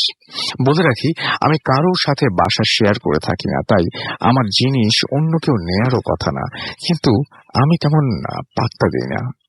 একটা ফ্রেন্ডের সাথে এই ব্যাপারটা শেয়ার করি। পরে ও আমাকে জানায় যে আমাদের ভার্সিটির মাঝে বেশ কিছু এরিয়া একটু হন্টেড। অনেক কাল আগে এখানে পুরোটা এরিয়া জুড়ে কয়েকটা মেন্টাল অ্যাসাইলাম ছিল, আর প্যারানরমাল ঘটনাগুলো এইসব এরিয়াকে নিয়েই। আর ওর কথা যাচাই করার জন্য আমি নেটে সার্চ দিয়ে অবাক হয়ে যাই, কারণ প্রথম ওই বাসাটাই, যে বাসাটার কথা আমি বলেছিলাম, আমি ওই বাসাটাতে গিয়েছিলাম। পরে আমার জন্য আমার অন্য এক অস্ট্রেলিয়ান ফ্রেন্ডকে আমি জিজ্ঞেস করি, এবং ওই বাসায় আগে যে মেন্টাল অ্যাসাইলাম ছিল সেখানে নাকি একটা মেয়ে সুইসাইড করে পরে, এবং তারপর থেকেই ওইখানে রাতে অনেক রকমের সাউন্ড শোনা যায়। একটা মিউজিক বক্সের সাউন্ডও নাকি অনেকে পায়।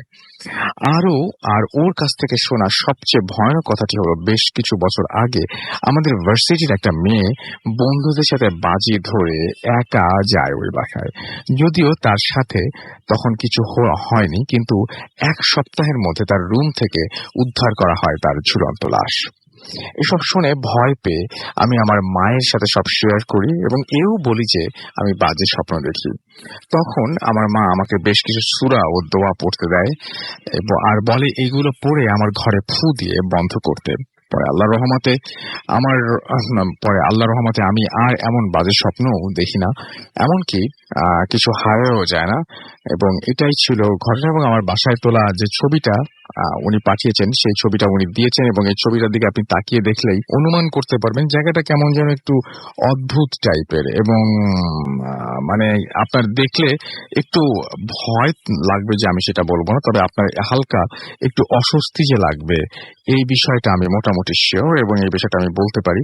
আমার কেন জানি না এই ঘটনাটা পড়ে আস্কিং ফর রোজেস, রবার্ট ফ্রস্টের একটা খুব ভালো একটা কবিতা আছে, আস্কিং ফর রোজেস।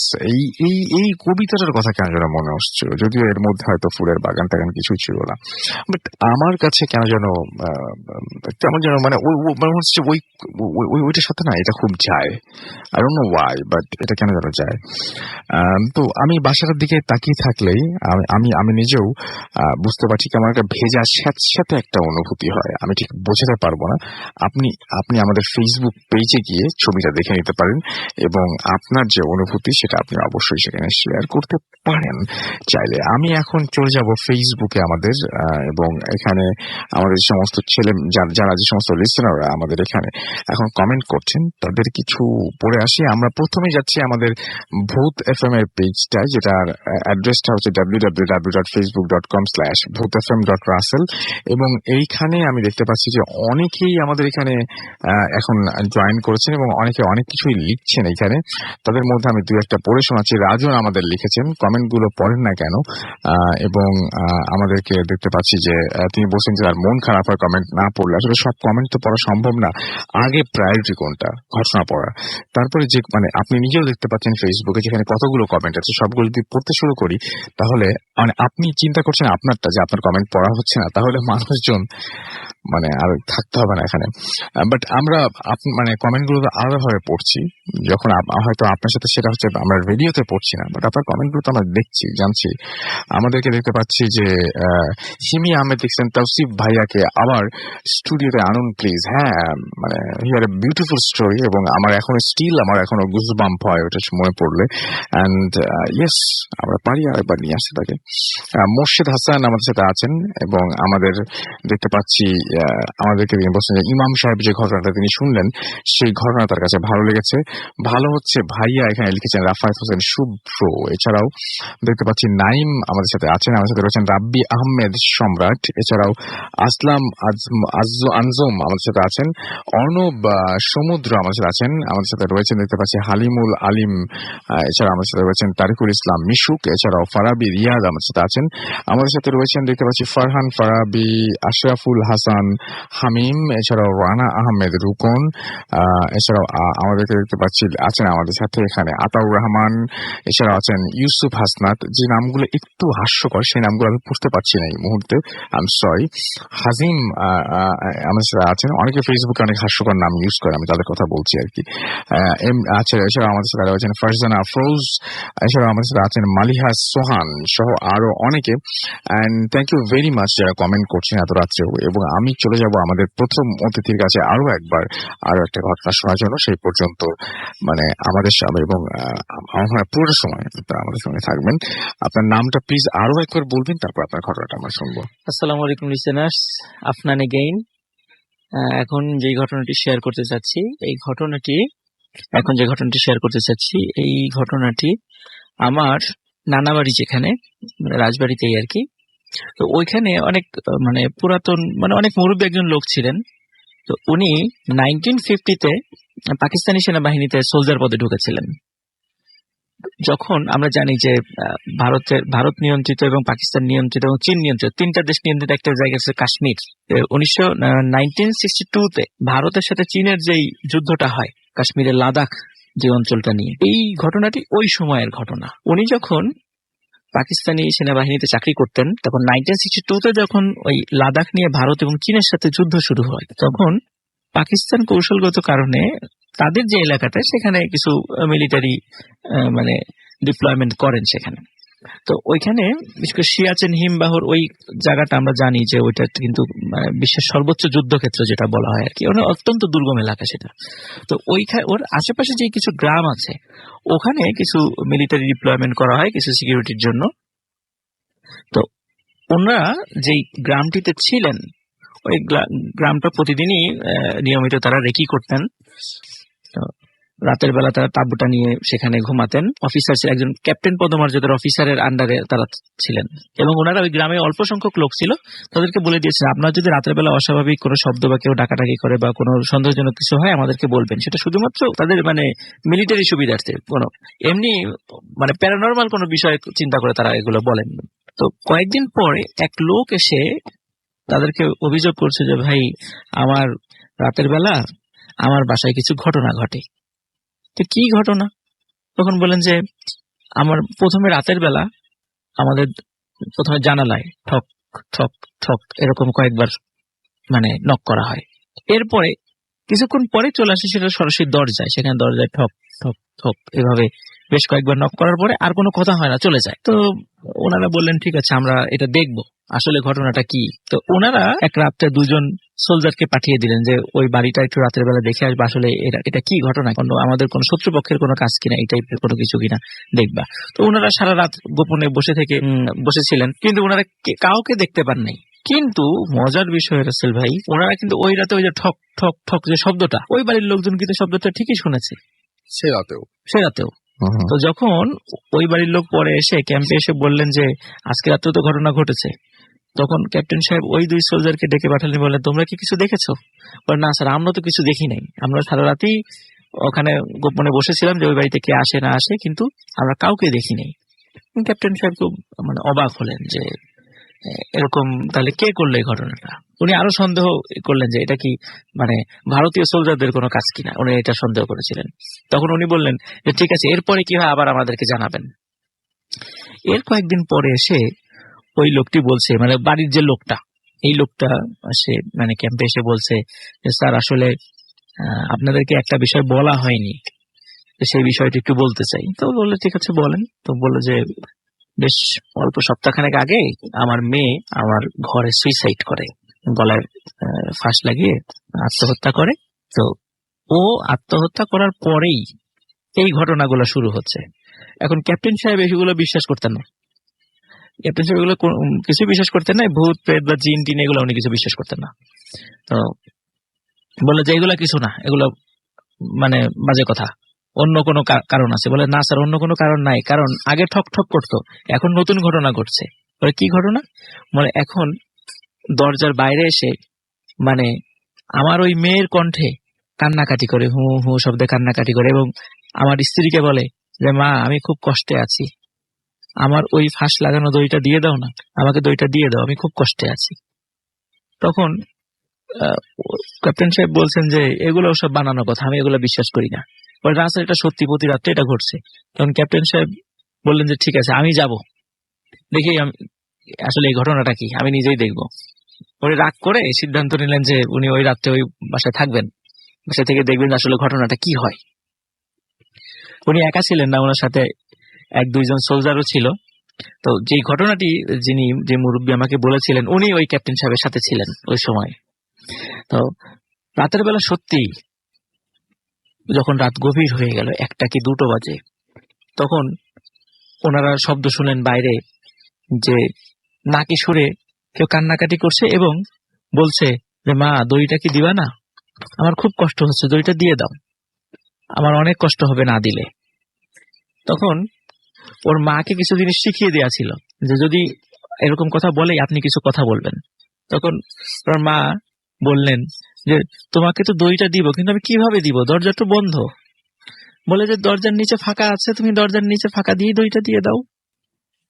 তখন ক্যাপ্টেন সাহেবের হাতে যখন দইটা দেয়া হলো, ওই সেই দইটাই ওনারা রেখে দিয়েছিলেন। ক্যাপ্টেন সাহেব ঘরের একটা খুঁটির এক প্রান্তে ওই দড়ির এক প্রান্তটা বাঁধলেন, বেঁধে ওই দড়িটা দরজার নিচে যে ফাঁকাটা ছিল, কারণ ওইটা যে অঞ্চলে ছিল এটা দুর্গম এলাকা, দেখা যাচ্ছে যে এটা পাকা বাড়ি ছিল না। জি। তো দরজার নিচে ফাঁকা থাকে সাধারণত, আমরা দেখেছি গ্রামের বাড়ি যে চৌকাঠের নিচে অনেক সময় ফাঁকা থাকে, ঠিক ওরকম চৌকাঠের নিচে ফাঁকা ছিল। ক্যাপ্টেন সাহেব দড়ির এক প্রান্ত ঘরের ভিতরে একটা খুঁটির সাথে বেঁধে ওই দড়িটা নিচ দিয়ে ছুড়ে দিয়েছেন। ছুড়ে দেওয়ার সঙ্গে সঙ্গে এমন জোরে বাইরের থেকে ওই দড়ি ধরে টান দিয়েছে, ওই খুঁটি ভেঙে ঘরের সামনের পার্টটা পর্যন্ত মানে 20-30 হাত দূরে চলে গেছে। তখন ক্যাপ্টেন সাহেব যেটা দেখেছেন এবং ওখানে আরো কয়েকজন যারা সোলজার তারা যেটা দেখেছেন, আসলে এইটা ওনাদের পক্ষে বিশ্বাস করা এবং সহ্য করাটা খুব কঠিন ছিল। ওনারা দেখলেন বড় আকৃতির একটা ছায়া মূর্তি, যেটা চোখ মানে লাল টকটকে জ্বলছে, মনে হচ্ছে এরকম লাল কোন টর্চ লাইটের মতো জ্বলছে, এরকম ছায়া মূর্তি। ক্যাপ্টেন সাহেবের হাতে ছিল রিভলভার। উনি নিজের অজান্তেই ভুল করে ভয় পেয়ে ওনার জীবনের সবচেয়ে ভুল কাজটা করে বসেন। উনি ওই ছায়ামূর্তির দিকে একটা শুট করে ফেলেন। এটা ওনার অজান্তেই হয়ে যায়, মানে ভয় পেয়ে হঠাৎ করে ওনার হাত থেকে গুলি ফসকে বেরিয়ে গেছে আর কি ওইদিকে। তো সঙ্গে সঙ্গে ছায়ামূর্তিটা অদৃশ্য হয়ে যায়। ক্যাপ্টেন সাহেব ওখানে ফেইন্ট হয়ে যান। ঘটনার মানে ওই বাড়ির ঘটনা এখানে আপাতত শেষ, কিন্তু ক্যাপ্টেন সাহেবের কিছু ঘটনা ঘটতে থাকে। সেটা হচ্ছে ওনার ওই ঘটনার পর থেকে শরীরের একটা অদ্ভুত পরিবর্তন আসা শুরু হয়। আমাদের যেমন হাতে এবং পায়ে হালকা মানে লোম আছে, হালকা লোমশ আমাদের শরীরটার, ওনার ওই ঘটনার কয়েকদিন পর থেকে শরীরের এই লোমগুলো অনেক মোটা এবং বড় হতে শুরু করে। আচ্ছা। এবং মাত্র অল্প কয়েকদিনের মধ্যে যে ওনাকে দেখলে আসলে বোঝার উপায় থাকতো না এটা কি মানুষ না অন্য কিছু, এরকম কেন হচ্ছে। এবং ওনার আচরণেও অনেক অদ্ভুত রকমের পরিবর্তন আসতে শুরু করে। যেমন ক্যাম্পে যখন উনি থাকতেন, রাতের বেলা উনি ওনার তাঁবু থেকে বেরিয়ে যেতেন। যারা ওই ক্যাম্পের দায়িত্বে ছিল তারা দেখতেন ক্যাপ্টেন সাহেব বের হয়ে যাচ্ছে। যেহেতু উনি একজন সিনিয়র অফিসার, ওই ক্যাম্পের উনি ছিলেন প্রধান, সুতরাং সোলজাররা ওনাকে জিজ্ঞেস করার সাহস পেত না যে স্যার আপনি কোথায় যাচ্ছেন। তারপরেও সামনে দিয়ে চলে গেলে বললো স্যার এটুকু বলতো, স্যার আমরা কি সাথে আসবো? তখন উনি বলতেন না, তোমাদের কাউকে আসতে হবে না, আমি একটু গ্রামটা রেকি করে আসি, এই কথা বলে উনি বেরিয়ে যেতেন। এবং উনি ফিরে আসতেন ভোরের আগে। উনি যে কোথায় যেতেন, কি করতেন, এটা সোলজারদের সম্পূর্ণ অজানা ছিল। কিন্তু ওনার অদ্ভুত এই ধরনের আচরণ যখন উনি দেখলেন যে বিভিন্ন কমান্ডিং এর বিষয়ে উনি অনেক উদ্ভট ধরনের মানে পাগলামি কিছু কমান্ড করছেন, তখন সোলজাররা এই ঘটনাগুলো তাদের ঊর্ধ্বতন কর্তৃপক্ষকে জানান। ওই ক্যাপ্টেন সাহেবের বাবা ছিল পাকিস্তানি সেনাবাহিনীর একজন ব্রিগেডিয়ার পদমর্যাদার কর্মকর্তা। তো উনি যখন ওনার কাছে খবরটা আসলো, তখন উনি ওই ক্যাম্পে আর একজন অফিসারকে পাঠিয়ে ওনাকে প্রত্যাহার করে নিলেন এবং ওনার ট্রিটমেন্টের জন্য পাকিস্তানের অনেক মানে খুব ভালো ভালো ডাক্তারকে দেখালেন। তখন ডাক্তাররা বললো যে আসলে ওনার শরীরের যে সমস্যাটা হয়েছে এটা কেন হয়েছে আমরা বলতে পারবো না, তবে ওনার মানসিক ভাবে উনি খুব বিপর্যস্ত, ওনাকে অবশ্যই মানসিক মানে ডাক্তারের শরণাপন্ন হতে হবে। একটা পর্যায়ে এমন হলো যে ওনাকে মেন্টাল অ্যাসাইলামে রাখা হলো। কিন্তু রাসেল ভাই, অদ্ভুত ব্যাপার, মেন্টাল অ্যাসাইলামে রাখার পরে ওনাকে মানে যখন রাখা হতো পরের দিন আর পাওয়া যেত না। ঘরের দরজা বন্ধ, কিন্তু উনি নাই ঘরের মধ্যে। কোথায় কোথায় খোঁজ নিয়ে কোথাও পাওয়া যায় না। খবর আসে ওই যে যেই বাড়িটির কাছে উনি গিয়েছিলেন রাতের বেলা, ওই বাড়ির আশেপাশে ওনাকে দেখা যায়। তো উনি কিভাবে গেলেন পাকিস্তান থেকে, মানে ওই কাশ্মীরের আজাদ কাশ্মীর যেটা পাকিস্তান নিয়ন্ত্রিত অঞ্চল, সেই সিয়াচেন হিমবাহর কাছাকাছি যে গ্রামগুলো, এখানে খুবই দুর্গম, এখানে পায়ে হেঁটে যাওয়াটা খুবই কঠিন কাজ। সেখানে পাকিস্তান থেকে একজন এভাবে চলে যাবে এটা অসম্ভব ব্যাপার ছিল। কিন্তু আবার ওনাকে ধরে নিয়ে আসা হতো। ওনার এই কারণে ওনাকে চাকরি থেকে মানে সাসপেন্ড করা হয়। সাসপেন্ড বলতে মানে বের করে দেওয়া হয় আর কি, কারণ মেন্টালি সিক ছিলেন। তারপর ওনাকে ওনার পরিবার থেকে উচ্চতর চিকিৎসার জন্য ওনাকে আমেরিকায় নিয়ে যাওয়া হয়। তো আমেরিকার যে মেন্টাল অ্যাসাইলামে ছিল, সেই মেন্টাল অ্যাসাইলামেও ঠিক একই ধরনের ঘটনা ঘটেছে। ওনাকে রুমে রাখা হয়েছে, সকালে দেখা গেছে রুম তালাবদ্ধ, ঠিক আছে, কিন্তু উনি নেই। উনি কোথায় মানে পুলিশ কোথাও খুঁজে পায় না ওনার কোনো হদিস নেই। কিন্তু দেখা গেল যেই রাত্রে উনি উধাও হয়েছেন, পরের দিনই খবর আসলো উনি ওই মানে আজাদ কাশ্মীরের ওই অঞ্চলে সিয়াচেন হিমবাহর ওই কাছাকাছি ওই গ্রামে ওনাকে দেখা যাচ্ছে। উনি কিভাবে সেখানে গেলেন, কে তাকে নিয়ে গেল? এবং উনি পরের দিকে এমন হলো যে উনি কারোর সাথে কথা বলতেন না। উনি কি খেতেন, কোথায় ঘুমাতেন, কোনো বিষয় জানা যেত না। এবং কিছুদিন মানুষ ওনাকে দেখতো, দেখে খুব ভয় পেত, কারণ উনি শেষ দিকে এমন অবস্থা, উনি ওনার শরীরে কোনো কাপড়ই পরতেন না, কিন্তু ওনার শরীরে এত লোম ছিল দেখে মনে হতো মানে বন মানুষ বা এই টাইপের কিছু এরকম মনে হতো। মানুষ দেখে ওনাকে ভয় পেত। উনি ওই অঞ্চলের মানে গুহাটুহা এখানে থাকতেন। একদিন মানে ওখানকার স্থানীয় কিছু লোক একটা জিনিস আবিষ্কার করলো যে কিছু মানুষের শরীরের কিছু বিক্ষিপ্ত অংশ কিন্তু সবাই যখন দেখলো যে হাত পা মাথা আলাদা হয়ে আছে, মাথাটা দেখে চিন্তা করে এটা তো ওই সেই অফিসারের মাথা যারা সবাইকে চিনতেন যে ইনি এখানে ঘুরে বেড়াতেন। তো হাত দেখেও চিনেছে, হাতগুলো লোমশ। তো যখন শরীরটা একত্রিত করা হলো তখন মানে দেখা গেল কে যেন ওনার হাত পা মুচড়িয়ে টেনে টেনে ছিঁড়ে ফেলেছে। খুব নৃশংস ভাবে ওনাকে হত্যা করা হয়েছে। তো এই ছিল রাসেল ভাই ঘটনা। এই ঘটনাটি যিনি আমাকে বলেছিলেন, যে মুরব্বী, উনি 2006 সালে মারা যান। কারণ উনি যখন পাকিস্তান আর্মিতে চাকরি করতেন, দেশ মানে যখন স্বাধীনতা যুদ্ধ শুরু হয় তখন উনি বাংলাদেশে চলে আসেন এবং স্বাধীনতা যুদ্ধে অংশগ্রহণ করেন। এবং পরবর্তীতে বাংলাদেশ আর্মিতে উনি দীর্ঘদিন সার্ভিস দিয়েছিলেন। 1980-তে উনি অবসর নেন। 2006 সালে উনি মারা গিয়েছিলেন। তো উনি যখন আমাকে ঘটনা বলছেন তখন আমি খুব ছোট, আমার অতটা স্মরণে ছিল না। এই আমি যে প্রতিষ্ঠানে মানে চাকরি করি আর কি, আমি ক্লাস নিতে গিয়েছিলাম আমাদের ব্রাঞ্চে ফরিদপুরে। তো ওই সময়ে আমি ওই সুযোগে ওনার ফ্যামিলির সাথে আমি এই বিষয়টা আরো কিছু জানার জন্য মানে আমি তাদের শরণাপন্ন হই এবং ওনাদের কাছ থেকে এই ঘটনাটা আমি আরেকটু ডিটেলস শুনি, কারণ আমি অনেকটাই ভুলে গিয়েছিলাম ঘটনাটা। তো ওনাদের কাছ থেকে শোনার পর ঠিক এইভাবে যে উনি যখন ওনাদের ফ্যামিলির সাথে এই ঘটনাটা বলেছিলেন, তো ওনাদের কাছ থেকে আরো ডিটেলস জেনে আমি আজকে আপনাদের সাথে শেয়ার করলাম। ধন্যবাদ। অনেক ধন্যবাদ আপনাকে। আমি দেখতে পাচ্ছি ফেসবুকে দেশের বাইরে থেকে অনেকে লিখছেন। কিশোর সন্ন্যাসী আমাদের সঙ্গে আছেন এবং তিনি এই মুহূর্তে আমাদের সঙ্গে আছেন, ভূত এফএম শুনছেন এবং তিনি আমাদেরকে লিখেছেন তার কথা এবং তিনি লিখেছেন যে ইন্ডিয়ার কৃষ্ণনগর থেকে এফএম শুনছি এবং তিনি এই মুহূর্তে আমাদের সঙ্গে আছেন। তিনি অনেক বড় ফ্যান, সেটা লিখেছেন। মাসুম ইফতি আমাদের সাথে লিখেছেন যে দেশে থাকার সময় আমি আর আমার ওয়াইফ নাদিয়া রেগুলার আমাদের প্রোগ্রাম শুনতাম, কিন্তু আজ প্রথম কাতার থেকে ভূত এফএম শুনছি, ভালো লাগছে আর মিস করছি। রাসেল ভাই মেসেজটা পড়বেন কিন্তু। মেহেদী হাসান রক্তিম লিখেছেন ফ্লোরিডা থেকে এবং ফ্লোরিডা থেকে তিনি লিখেছেন যে নদী ভাঙনের গল্পটা তিনি শুনেছেন, কিন্তু তার অনুরোধ যেটা সেটা আমি ঠিক বুঝিনি, যেটা অনুরোধ করেছেন, বাট নদী ভাঙনের ঘটনাটা তিনিও জানেন। আমরা পরবর্তী ঘটনায় যাব, তবে তার আগে আরো একটা ইমেল পড়তে চাই এবং সেই ইমেলটি পাঠিয়েছেন আমাদেরই একজন অতিথি এবং তিনি যেভাবে পাঠিয়েছেন আমি সেভাবে পড়ছি, আশা করছি আপনাদের ভালো লাগবে। কেমন আছেন রাসেল ভাই? আশা করি ভালো আছেন, আপনাদের দোয়ায় আমিও ভালো আছি। আমাদের বাড়ি কুমিল্লা জেলার বুড়িচং থানার গ্রাম হলো আবিদপুর, আমার নাম হলো শাকিল। ফেসবুকে আমি মিস্টার ললিপপ নামে আছি। আমি আপনাদের নিয়মিত একজন শ্রোতা। কয়েক মাস কাজের ব্যস্ততায় ভূত এফএম শোনা হয় না। আমি আমার যে কোনো একটা সমস্যার কারণে স্টুডিও থেকে এই ঘটনা শেয়ার করতে পারছি না। কথা না পারি আমি ঘটনায় চলে যাব। ঘটনাটি আমার আম্মুর কাছ থেকে শোনা। আমার আম্মু আমাকে যেভাবে বলেছেন আমি ঠিক সেভাবে আপনাকে বলছি। ঘটনাটি হলো আমার নানার সাথে। আমার নানা নানু এবং আমার আম্মু কোনো এক স্থানে বেড়াতে গিয়েছিলেন, সম্ভবত নানার শ্বশুর বাড়ি। যে সময় ঘটনাটি ঘটেছিল সেই সময় ওই গ্রামের অবস্থা ছিল খুব খারাপ। সারাটা গ্রামে ছিল বাঁশঝাড়, এমনও জায়গা ছিল যেখানে মানুষ দিনের বেলা যেতে ভয় পেত। আগে বলে রাখা ভালো, আমার নানা জিনের কবিরাজি জানতেন। তা আমার নানা এবং দাদির কাছে জিন আটক করা, মানুষের শরীর থেকে জিন আলাদা করার কিছু কৌশল ছিল। নানা ওখানে অনেকদিন থাকার পর দেখলেন সেখানে অধিকাংশ মানুষ মাছ ধরে, কিন্তু দিনের বেলায়।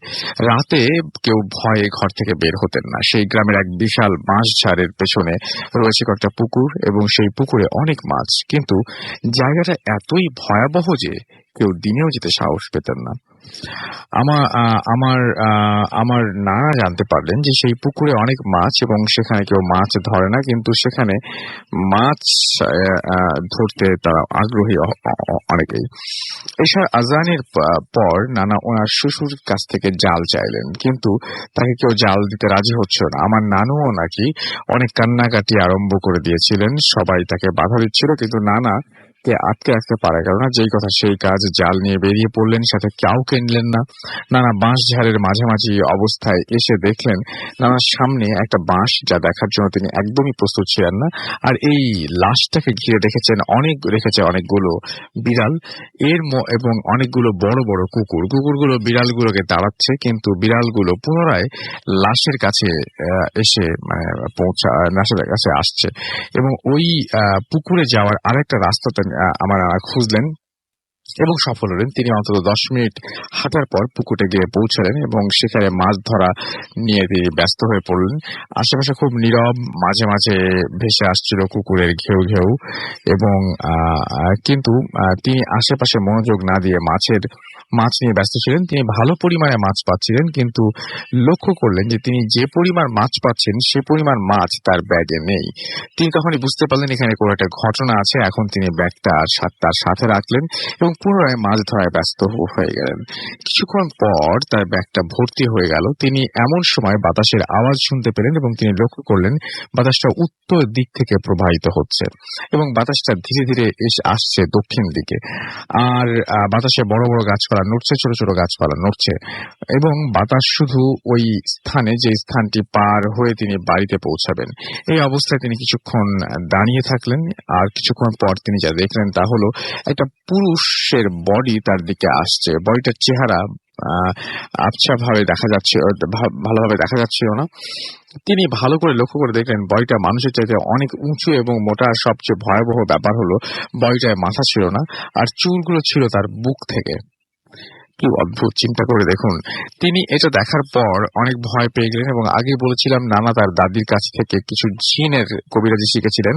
সেই পদ্ধতিতে তিনি জিনটিকে একটা স্থানে নিয়ে এসে আটকে ফেললেন এবং এটা জায়গা থেকে নড়তে পারছিল না। এই সময় তিনি বাড়ির দিকে চলে আসেন। কাছাকাছি এসে তিনি জিনটিকে আটক করে ছেড়ে দিলেন এবং তিনি জিনটিকে মুক্ত করার সাথে সাথে খুব জোরালো একটা আওয়াজ শোনা গেল এবং আওয়াজ শুনে মনে হচ্ছিল জিনটা এত ক্ষিপ্ত হয়েছিল যে কোনো সময় নানাকে কাছে পেলে মেরে ফেলতেন। এবং আরেকটা অবস্থা, সকালে মাছ ধরা দেখে সবাই অবাক, কিন্তু তিনি কাউকে ঘটনাটি শেয়ার করলেন না। নানা ধারণা যে এত মাছ দেখে পাশের বাড়ির এক লোক কিছুটা লোভে পড়েছিলেন এবং তিনি সেখানে মাছ ধরার পরিকল্পনা করলেন এবং সেই লোকটি তার ছোট ছেলেকে নিয়ে সেখানে গেলেন, মাছ ধরলেন। ছেলেটা ছিল পুকুর পাড়ে, আর সেই পুকুরটিতে ছিল হাঁটু সমান পানিতে। এই সময় সেই ছেলেটি লক্ষ্য করলেন যে জোরালো আওয়াজে বাতাসের সাথে এসে তার ছেলেটাকে 3 থেকে 4টা চড় মারলো কেউ এবং সেটা পানিতে ছুঁড়ে মারলো। ছেলেটা ওই আওয়াজটা করেছিল এবং আব্বু ঘোড়ার ওপর ঘোড়া, আচ্ছা চারটা আব্বু, যেটা ওই সময় আওয়াজ করেছিল আব্বু ঘোড়ার ওপর ঘোড়া। তারপর তার ছেলেকে সেখান থেকে তুলে বাড়িতে নিয়ে আসেন এবং সকালবেলায় হতেই ছেলেটা মারা যায়। নানা তারপর থেকে তার সাথে ঘটে যাওয়া ঘটনাটি শেয়ার করেন। এটা ছিল আমার ঘটনা। ভালো লাগলে পড়ে শোনাবেন। কিন্তু খুব অদ্ভুত ব্যাপার যে ছেলেটি কেন তার বাবাকে ঘোড়া আব্বু ঘোড়া বলে ডাক দিয়েছিল এবং কি বলতে চেয়েছিল গড নোজ, বাট ঘটনাটা বেশ উইয়ার্ড। আমরা ছোট্ট বিরতি যাচ্ছি, বিরতির পরে আবারও ফিরে আসছি। সেই পর্যন্ত আমাদের সঙ্গেই থাকবেন। Stay tuned radio Foorti and don't stop the Foorti. Bhoot FM, the night comes alive.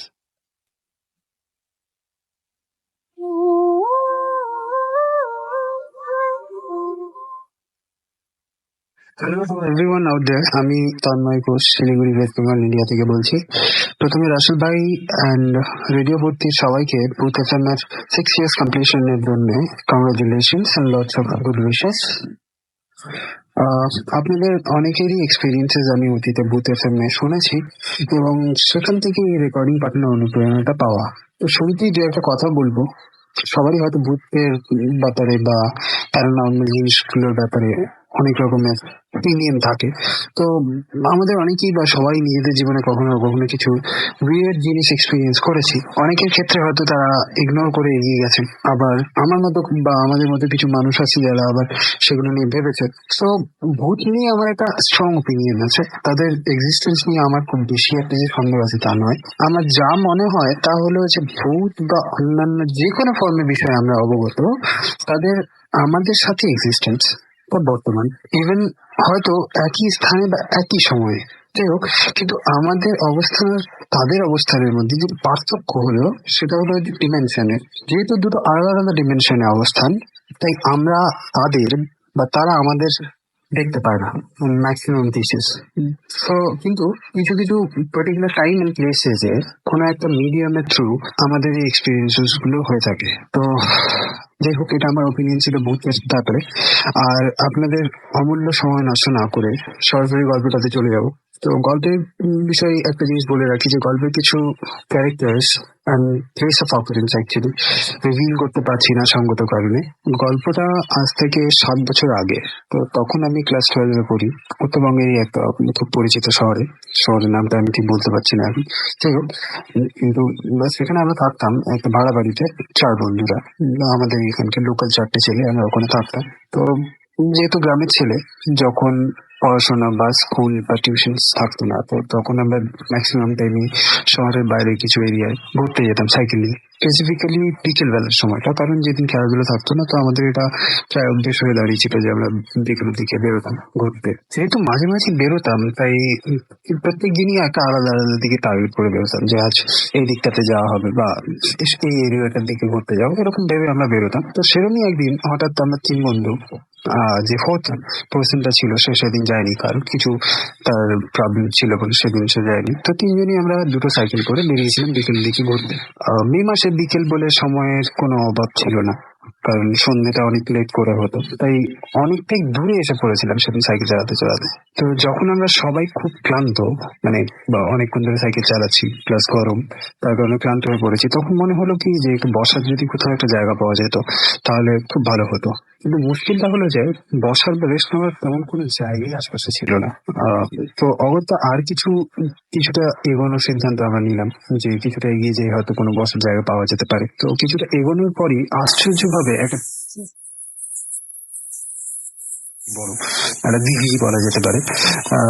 তো সেখানে পাহাড়গুলো বেশ বাঁধানো ছিল, আর পাহাড়গুলো বেশ অনেকটাই উঁচু। তো বেশ খুশি হয়ে আমরা 3জনে নেমে পড়লাম সাইকেল থেকে। আর এদিক ওদিক তাকিয়ে দেখলাম যে চারিদিকটা বেশ ফাঁকা। সো ঘুরে ঘুরে দেখতে লাগলাম এদিক ওদিক। সবচেয়ে আশ্চর্যের ব্যাপার যেটা ছিল যে পুরো রাস্তা এত গরম থাকলেও ওই পার্টিকুলার জায়গাটাতে অদ্ভুত রকমের একটা ঠান্ডা ছিল। না, তখনও তো জানতাম না যে কি বিষয়, কেন ঠান্ডা বা কি, এখনো হয়তো জানি না ঠিক মতো। তবে ঠান্ডাটা বেশ ভালো রকমই ছিল ওখানে। তো ভাবলাম হয়তো যে ফাঁকা জায়গায় পুকুর থাকার কারণে হয়তো জায়গাটা ঠান্ডা। তো এরকম ভেবে কিছুক্ষণ কাটানোর পর হঠাৎ চোখে পড়লো যে পুকুরের একটা পাশে, ঠিক পুকুরের পাহাড়টা যে উঁচু, সেখানে একটা কুয়ো বা ইদা যাই বলি। তো সবাই সেটা দেখলেও কেন জানি না কেউই সেটাকে গভীরভাবে নিল না। বাট আমার মনে কেমন জানি একটা খটকা লাগলো যে পুকুরের পাশে বা পুকুরের সাথে লাগানো একটা কুয়ো থাকার কি কারণ হতে পারে। যদি এরকম হতো যে আশেপাশে কোনো লোকেশন থাকতো, আই মিন কোনো জনবসতি থাকতো, সেটাও নেই। কারণ যতদূর অব্দি আমরা চারপাশে দেখতে পাচ্ছি চারিদিকে ফাঁকা, তো সেখানে একটা পুকুরের এক্সিস্টেন্স থাকা উচিত ছিল না। তো যাই হোক, সেই বিষয়ে বিশেষ কিছু ভাবার অবকাশ পাওয়ার আগেই বন্ধুদের ডাকাডাকিতে আমিও ব্যাপারটাকে ইগনোর করে তাদের সঙ্গে অন্য কাজে লেগে পড়লাম। যাই হোক, তো ঠিক যখন 6:30 বাজে, তখন আমাদের মধ্যে একজন হঠাৎ করে বলে উঠলো যে এবারে বেরিয়ে পড়া উচিত, না হলে পৌঁছতে অনেকটা রাত হয়ে যেতে পারে, কারণ আমরা অনেকটাই দূরে চলে এসেছিলাম। কিন্তু ওর কথা শেষ হতে না হতেই সবার নাকে কেমন যেন একটা বোটকা গন্ধ এসে লাগলো। গন্ধটা এতটাই অদ্ভুত ছিল যে আমাদের ওখানে বসে থাকাটাই মুশকিল হয়ে পড়লো। মানে আমি ঠিক বলে বোঝাতে পারবো না গন্ধটা কিরকম, প্রচন্ড বোটকা রকমের গন্ধ। তো হঠাৎ আমাদেরই একজন বলে উঠলো যে গন্ধটা ঠিক শবদাহ করার যে মানুষ, মানে হিন্দু কালচারে যখন মৃত্যুর পরে মানুষজনকে পোড়ানো হয় তখন যে গন্ধটা আসে, সেরকম একটা গন্ধ। তো আমি বললাম কিন্তু আমরা তো আসার পথে কোনো শ্মশান পাইনি, তবে পুকুরের পাহাড়গুলো এতটাই উঁচু যে হয়তো ওপাশ চলে থাকলেও চোখে নাও পড়তে পারে।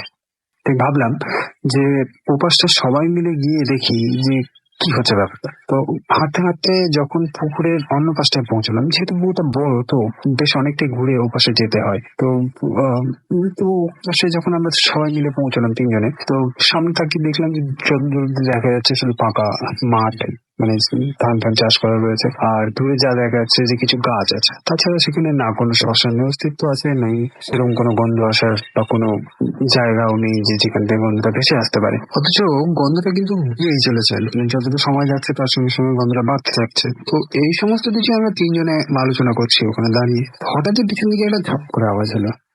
তো জাস্ট মানে রিয়াকশন অনুযায়ী আমরা পিছনে ফিরে দেখালাম।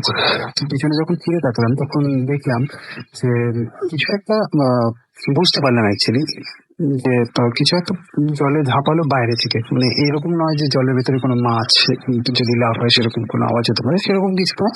বাইরে থেকে হয়তো কোনো এক্সটার্নাল কোনো একটা জিনিস জলের মধ্যে ঝাঁপালো, কারণ ঘাটের একদম পাশে যে জলের ধারা তখনও সেটা বেশ অশান্ত। তো ততক্ষণ আমরা সবাই বেশ ভালো রকমের ভয় পেয়ে গেছি, কারণ প্রথমে একে তো বড্ড ফাঁকা একটা জায়গা, তারপর থেকে একটা পোকা গন্ধ নাকে ভেসে আসছে, যেটা হয়তো শ্মশানে মানুষ পোড়ানোর কোনো গন্ধ হতে পারে।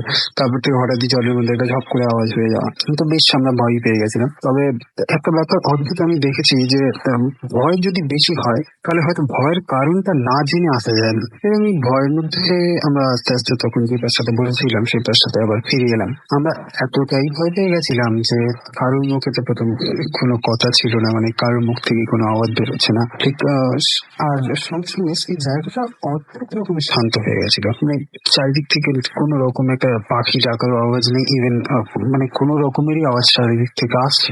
সবাই যাই হোক বুঝতে পারলাম যে সেখানে হয়তো দাঁড়িয়ে আর কাজ নেই, এবারে ভালো ভালো বেরিয়ে আসাটাই হয়তো বুদ্ধিমানের কাজ হবে। তো এই কথাটা বাকিদের বলতে যাবো, তো আমাদের মধ্যে একজন বলে উঠলো যে ওটা কি। তো আমাদের ঠিক মানে সাইডে তাকিয়ে দেখলাম যে কুয়োর পাশে, মানে কুয়োটা যেখানে ছিল তার পাশে কে যেন একটা দাঁড়িয়ে রয়েছে। তখনও দিনের আলো পুরোপুরি শেষ হয়ে যায়নি, মানে তখনও কিছুটা আলো ছিল। তো যা বুঝতে পারলাম যে একটা মেয়ে, মানে খুব একটা বেশি হয়তো বয়সও হবে না, 16-17 বছর বা 15-16 বছর, এরকম একটা মেয়ে যে লাল রঙের একটা শাড়ি পরে আছে এবং সাথে তার শরীরে প্রচুর পরিমাণে গয়না, মানে সোনার গয়না রীতিমতো। কিন্তু এই সময় ফাঁকা জায়গায় এই মেয়েটা কেই বা থাকতে পারে, একটু কোনো একটা মানে সভ্য সমাজের মেয়ে তো আর এইভাবে একটা ফাঁকা জায়গায় দাঁড়িয়ে থাকবে না। কারোর সাথে এসেছে না কোনো বিপদে পড়েছে এরকম কিছু একটা ভাবছি, যে তাকে গিয়ে হয়তো জিজ্ঞেস করবো যে সে কোনো বিপদে পড়েছে কিনা। তো এরকম ভেবে এগোবো, এরকম সময় আমাদের পেছন থেকে আমারই এক বন্ধু টেনে ধরলো, জাস্ট পেছন থেকে শার্টটা ধরে পুল করেছে। তো ওর দিকে যখন আমি তাকালাম তখন ও ইশারায়, চোখের ইশারায় আমাকে বললো যে জলের দিকে তাকাতে, পুকুরের জলের দিকে তাকাতে। তো যখন আমি পুকুরের জলের দিকে তাকালাম, যা দেখলাম তার দেখার জন্য হয়তো মানুষের হৃৎপিণ্ড তৈরি হয়নি। পুকুরের জলে তখন অন্তত 50 থেকে 60টা মেয়ে মানুষের মাথা তুলে তাকিয়ে আছে আমাদের দিকে রীতিমতো।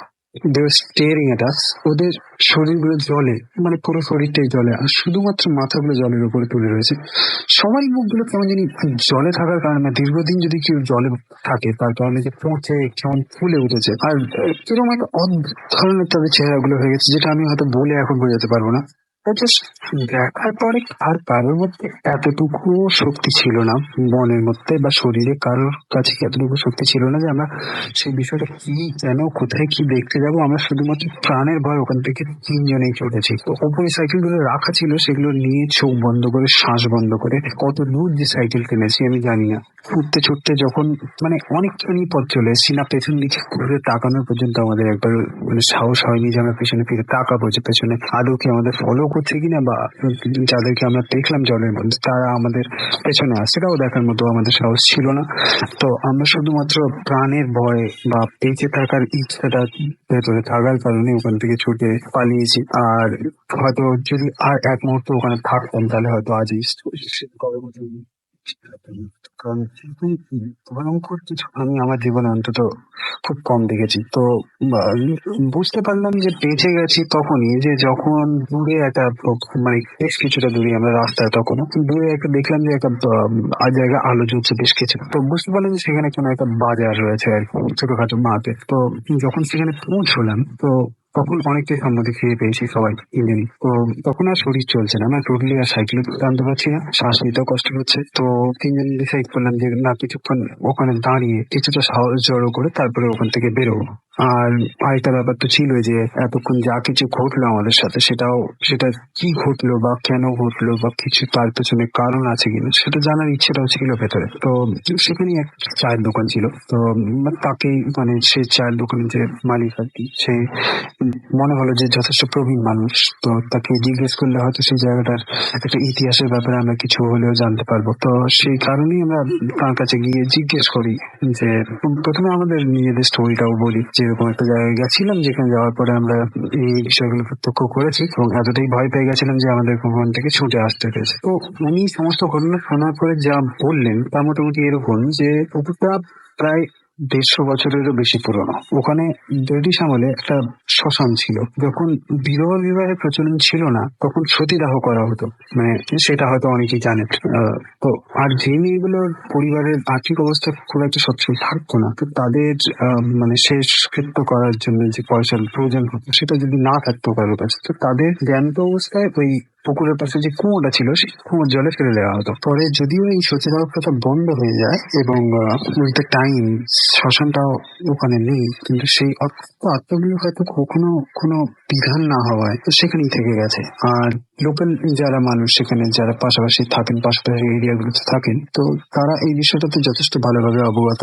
আর তারা যথেষ্ট অ্যাভয়েড করেন সন্ধ্যেবেলা বা রাত্রেবেলা সেদিকে দিয়ে যাওয়া আসা করাটা। আর এখনো কিছু কিছু সময় আমি যতদূর শুনতে পারি এখন, যে ওই এরিয়ায় বাইরের লোক যারা জানে না বা যারা দূর বাইরে থেকে আসে, তারা এখনো অনেক কিছুই দেখে থাকেন ওই এরিয়ায়। ওই দিনের পর আমি কখনোই ওই জায়গায় আর ফিরে যাইনি বা যাওয়ার সাহসও হয়নি। তো এই ছিল আমার স্টোরি। নিকট ভবিষ্যতে আরো কিছু লাইফ এক্সপিরিয়েন্সেস শেয়ার করতে পারলে খুশি হব। So good bye for now. Stay tuned to Radio 40 and don't get to stop the flow.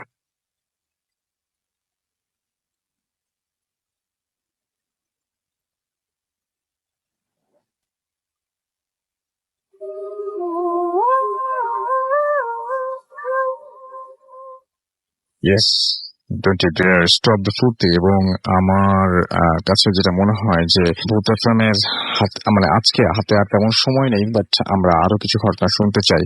আমাদেরকে দেখতে পাচ্ছি রেহান পারভেজ সুইট আমাদেরকে লিখেছেন, দেখতে পাচ্ছি ইন্ডিয়া থেকে, এবং তিনি আমাদের সাথে বলেছেন যে ভূত এফএম ততদিন পর্যন্ত থাকবে যতদিন পর্যন্ত সূর্য এবং চাঁদ থাকবে। ও মাই গড। ওকে, তো আমাদেরকে দেখতে পাচ্ছি যে এছাড়াও আরো অনেকেই SMS করেছেন এখানে, এবং ফেসবুকেও লিখেছেন। অভিমানী ছেলে ফ্রান্স থেকে তিনি লিখেছেন, ফ্রান্সের প্যারিস থেকে তিনি লিখেছেন। থার্ড স্টোরিটা তার কাছে অনেক বেশি ভালো লেগেছে। এছাড়াও দেখতে পাচ্ছি আমাদের সাথে আরো অনেকেই আছেন এই মুহূর্তে জয়েন করেছেন। অ্যান্ড আমি দেখতে পাচ্ছি এখানে শাকিল সরকার, তারপরে সাইন এস কে, ব্রাইট আকাশ, রাহাত হুসাইন খান, ইউকেএস লিলি সহ আরো অনেকে আমাদেরকে লিখছেন এখানে। তো যাই হোক, আমরা পরবর্তী ঘটনায় চলে যাব এবং আমাদের দ্বিতীয় যে আমাদের যে আজকের অতিথি, তার কাছ থেকে আরেকটা ঘটনা আমরা শুনবো। খুব ছোট্ট একটা ঘটনা বল। হ্যালো লিসনার, আমি রাফি আবার নিয়ে আসলাম। রাসেল ভাই, এই একটা ঘটনাটা হচ্ছে একদম সরাসরি আমার সাথে ঘটে যাওয়া। আমরা একটা প্রুফ পাওয়ার জন্য গেলাম ওই বাসায়। সেটা হচ্ছে আমাদের মেডিকেল কলেজে ইয়াম 5 ব্যাচের বিষ্ণু ভাইয়ের বাসায়। ওনার বাচ্চা 4-5 মাস বয়স হবে। তো উনি আমাদের কলেজের ঠিক পূর্ব পাশে সেলুনের গলিতে থাকে একটা বাসায়, 3তলা বাসা, উপরের ছাদ, আর আশেপাশে কোনো দোতলা বা 3তলা কোনো বিল্ডিংও নেই। তো ওনার ফ্রেন্ড আনিস ভাই, উনি হচ্ছে এখন কমিউনিটি মেডিসিনের লেকচারার হিসেবে আছে। তো উনি পরিচয় এবং জায়গার নামটা প্লিজ বলবেন না। হ্যাঁ, তারপর আনিস ভাই আমাকে বললো যে চল তোদের বিষ্ণু ভাইয়ের বাসায় নাকি ওনাকে খুব ডিস্টার্ব করতেছে, চল দেখে আসি, ভূতে নাকি ওরা খুব ডিস্টার্ব করতেছে। পরে বিষ্ণু ভাই দেখে গিয়ে বাসায় বসে আছে। আর বাসাটা রাসেল ভাই এমন ভাবে ছিল যে সিঁড়ি দিয়ে উঠতেও ভয় লাগতো, পুরো অন্ধকার ছিল রাত্রেবেলা। তো বাসায় বসা বিষ্ণু ভাইকে জিজ্ঞেস করলাম, ভাই কি হয়েছে? ভাই বলতেছে, শোন কি বলবো, তোর আমার ছেলেটা 3-4 দিন ধরে মানে বিল্ডিং এর উপরের দিকে তাকায় কান্নাকাটি করতেছে। রাত 10টা থেকে কান্না শুরু করে ফজর আজান পর্যন্ত, তারপরে কান্নাকাটি করে না, তারপরে ঘুমায়। এই কারণে তোর ভাবি আমার বাচ্চাকে নিয়ে বাসায় চলে গেছে, আমি বাসায় এখন আপাতত একা, এই রাতের বেলায় প্রবলেম হয়। তো আমি বললাম, ভাই কি প্রবলেম হয়? বলতেছে যে রাত 10টার পর পরে ছাদের উপরে এমন ভাবে আওয়াজ হয় যে রুমে থাকা যায় না, খুব বাজে ভাবে আওয়াজ করে, মনে হয় যে পা দিয়ে কেউ একজন নাচতেছে বা লাফাইতেছে। পরে বলতেছে যে আমি অনেকদিন ছাদে গেলাম এরকম দেখার জন্য যে কিছু আছে কিনা। আমি বললাম, ভাই আপনি কি এগুলো বিশ্বাস করেন? ঠিক তা এই কথা বলতে না বলতে 1 মিনিটের মাথায় আওয়াজ শুরু হয়ে গেল। তো বিষ্ণু ভাইকে বললাম, ভাই ছাদে কে? অবশ্য তোদের বললাম না যে এই আওয়াজটা। আসল ভাই বিশ্বাস করবেন না, তখন আমার, আনিস ভাইয়ের, বিষ্ণু ভাইয়ের 3 জনে একজন আরেকজনের চোখের দিকে তাকিয়ে আছি। আমরা সাথে সাথে টর্চ লাইট নিয়ে বলি যে চলেন যাই দেখে আসি। আসল ভাই 3 জনে যখন উঠি, পুরা ভয় ভয় নিয়ে ছাদে গিয়ে দেখি ছাদে কিচ্ছু নাই।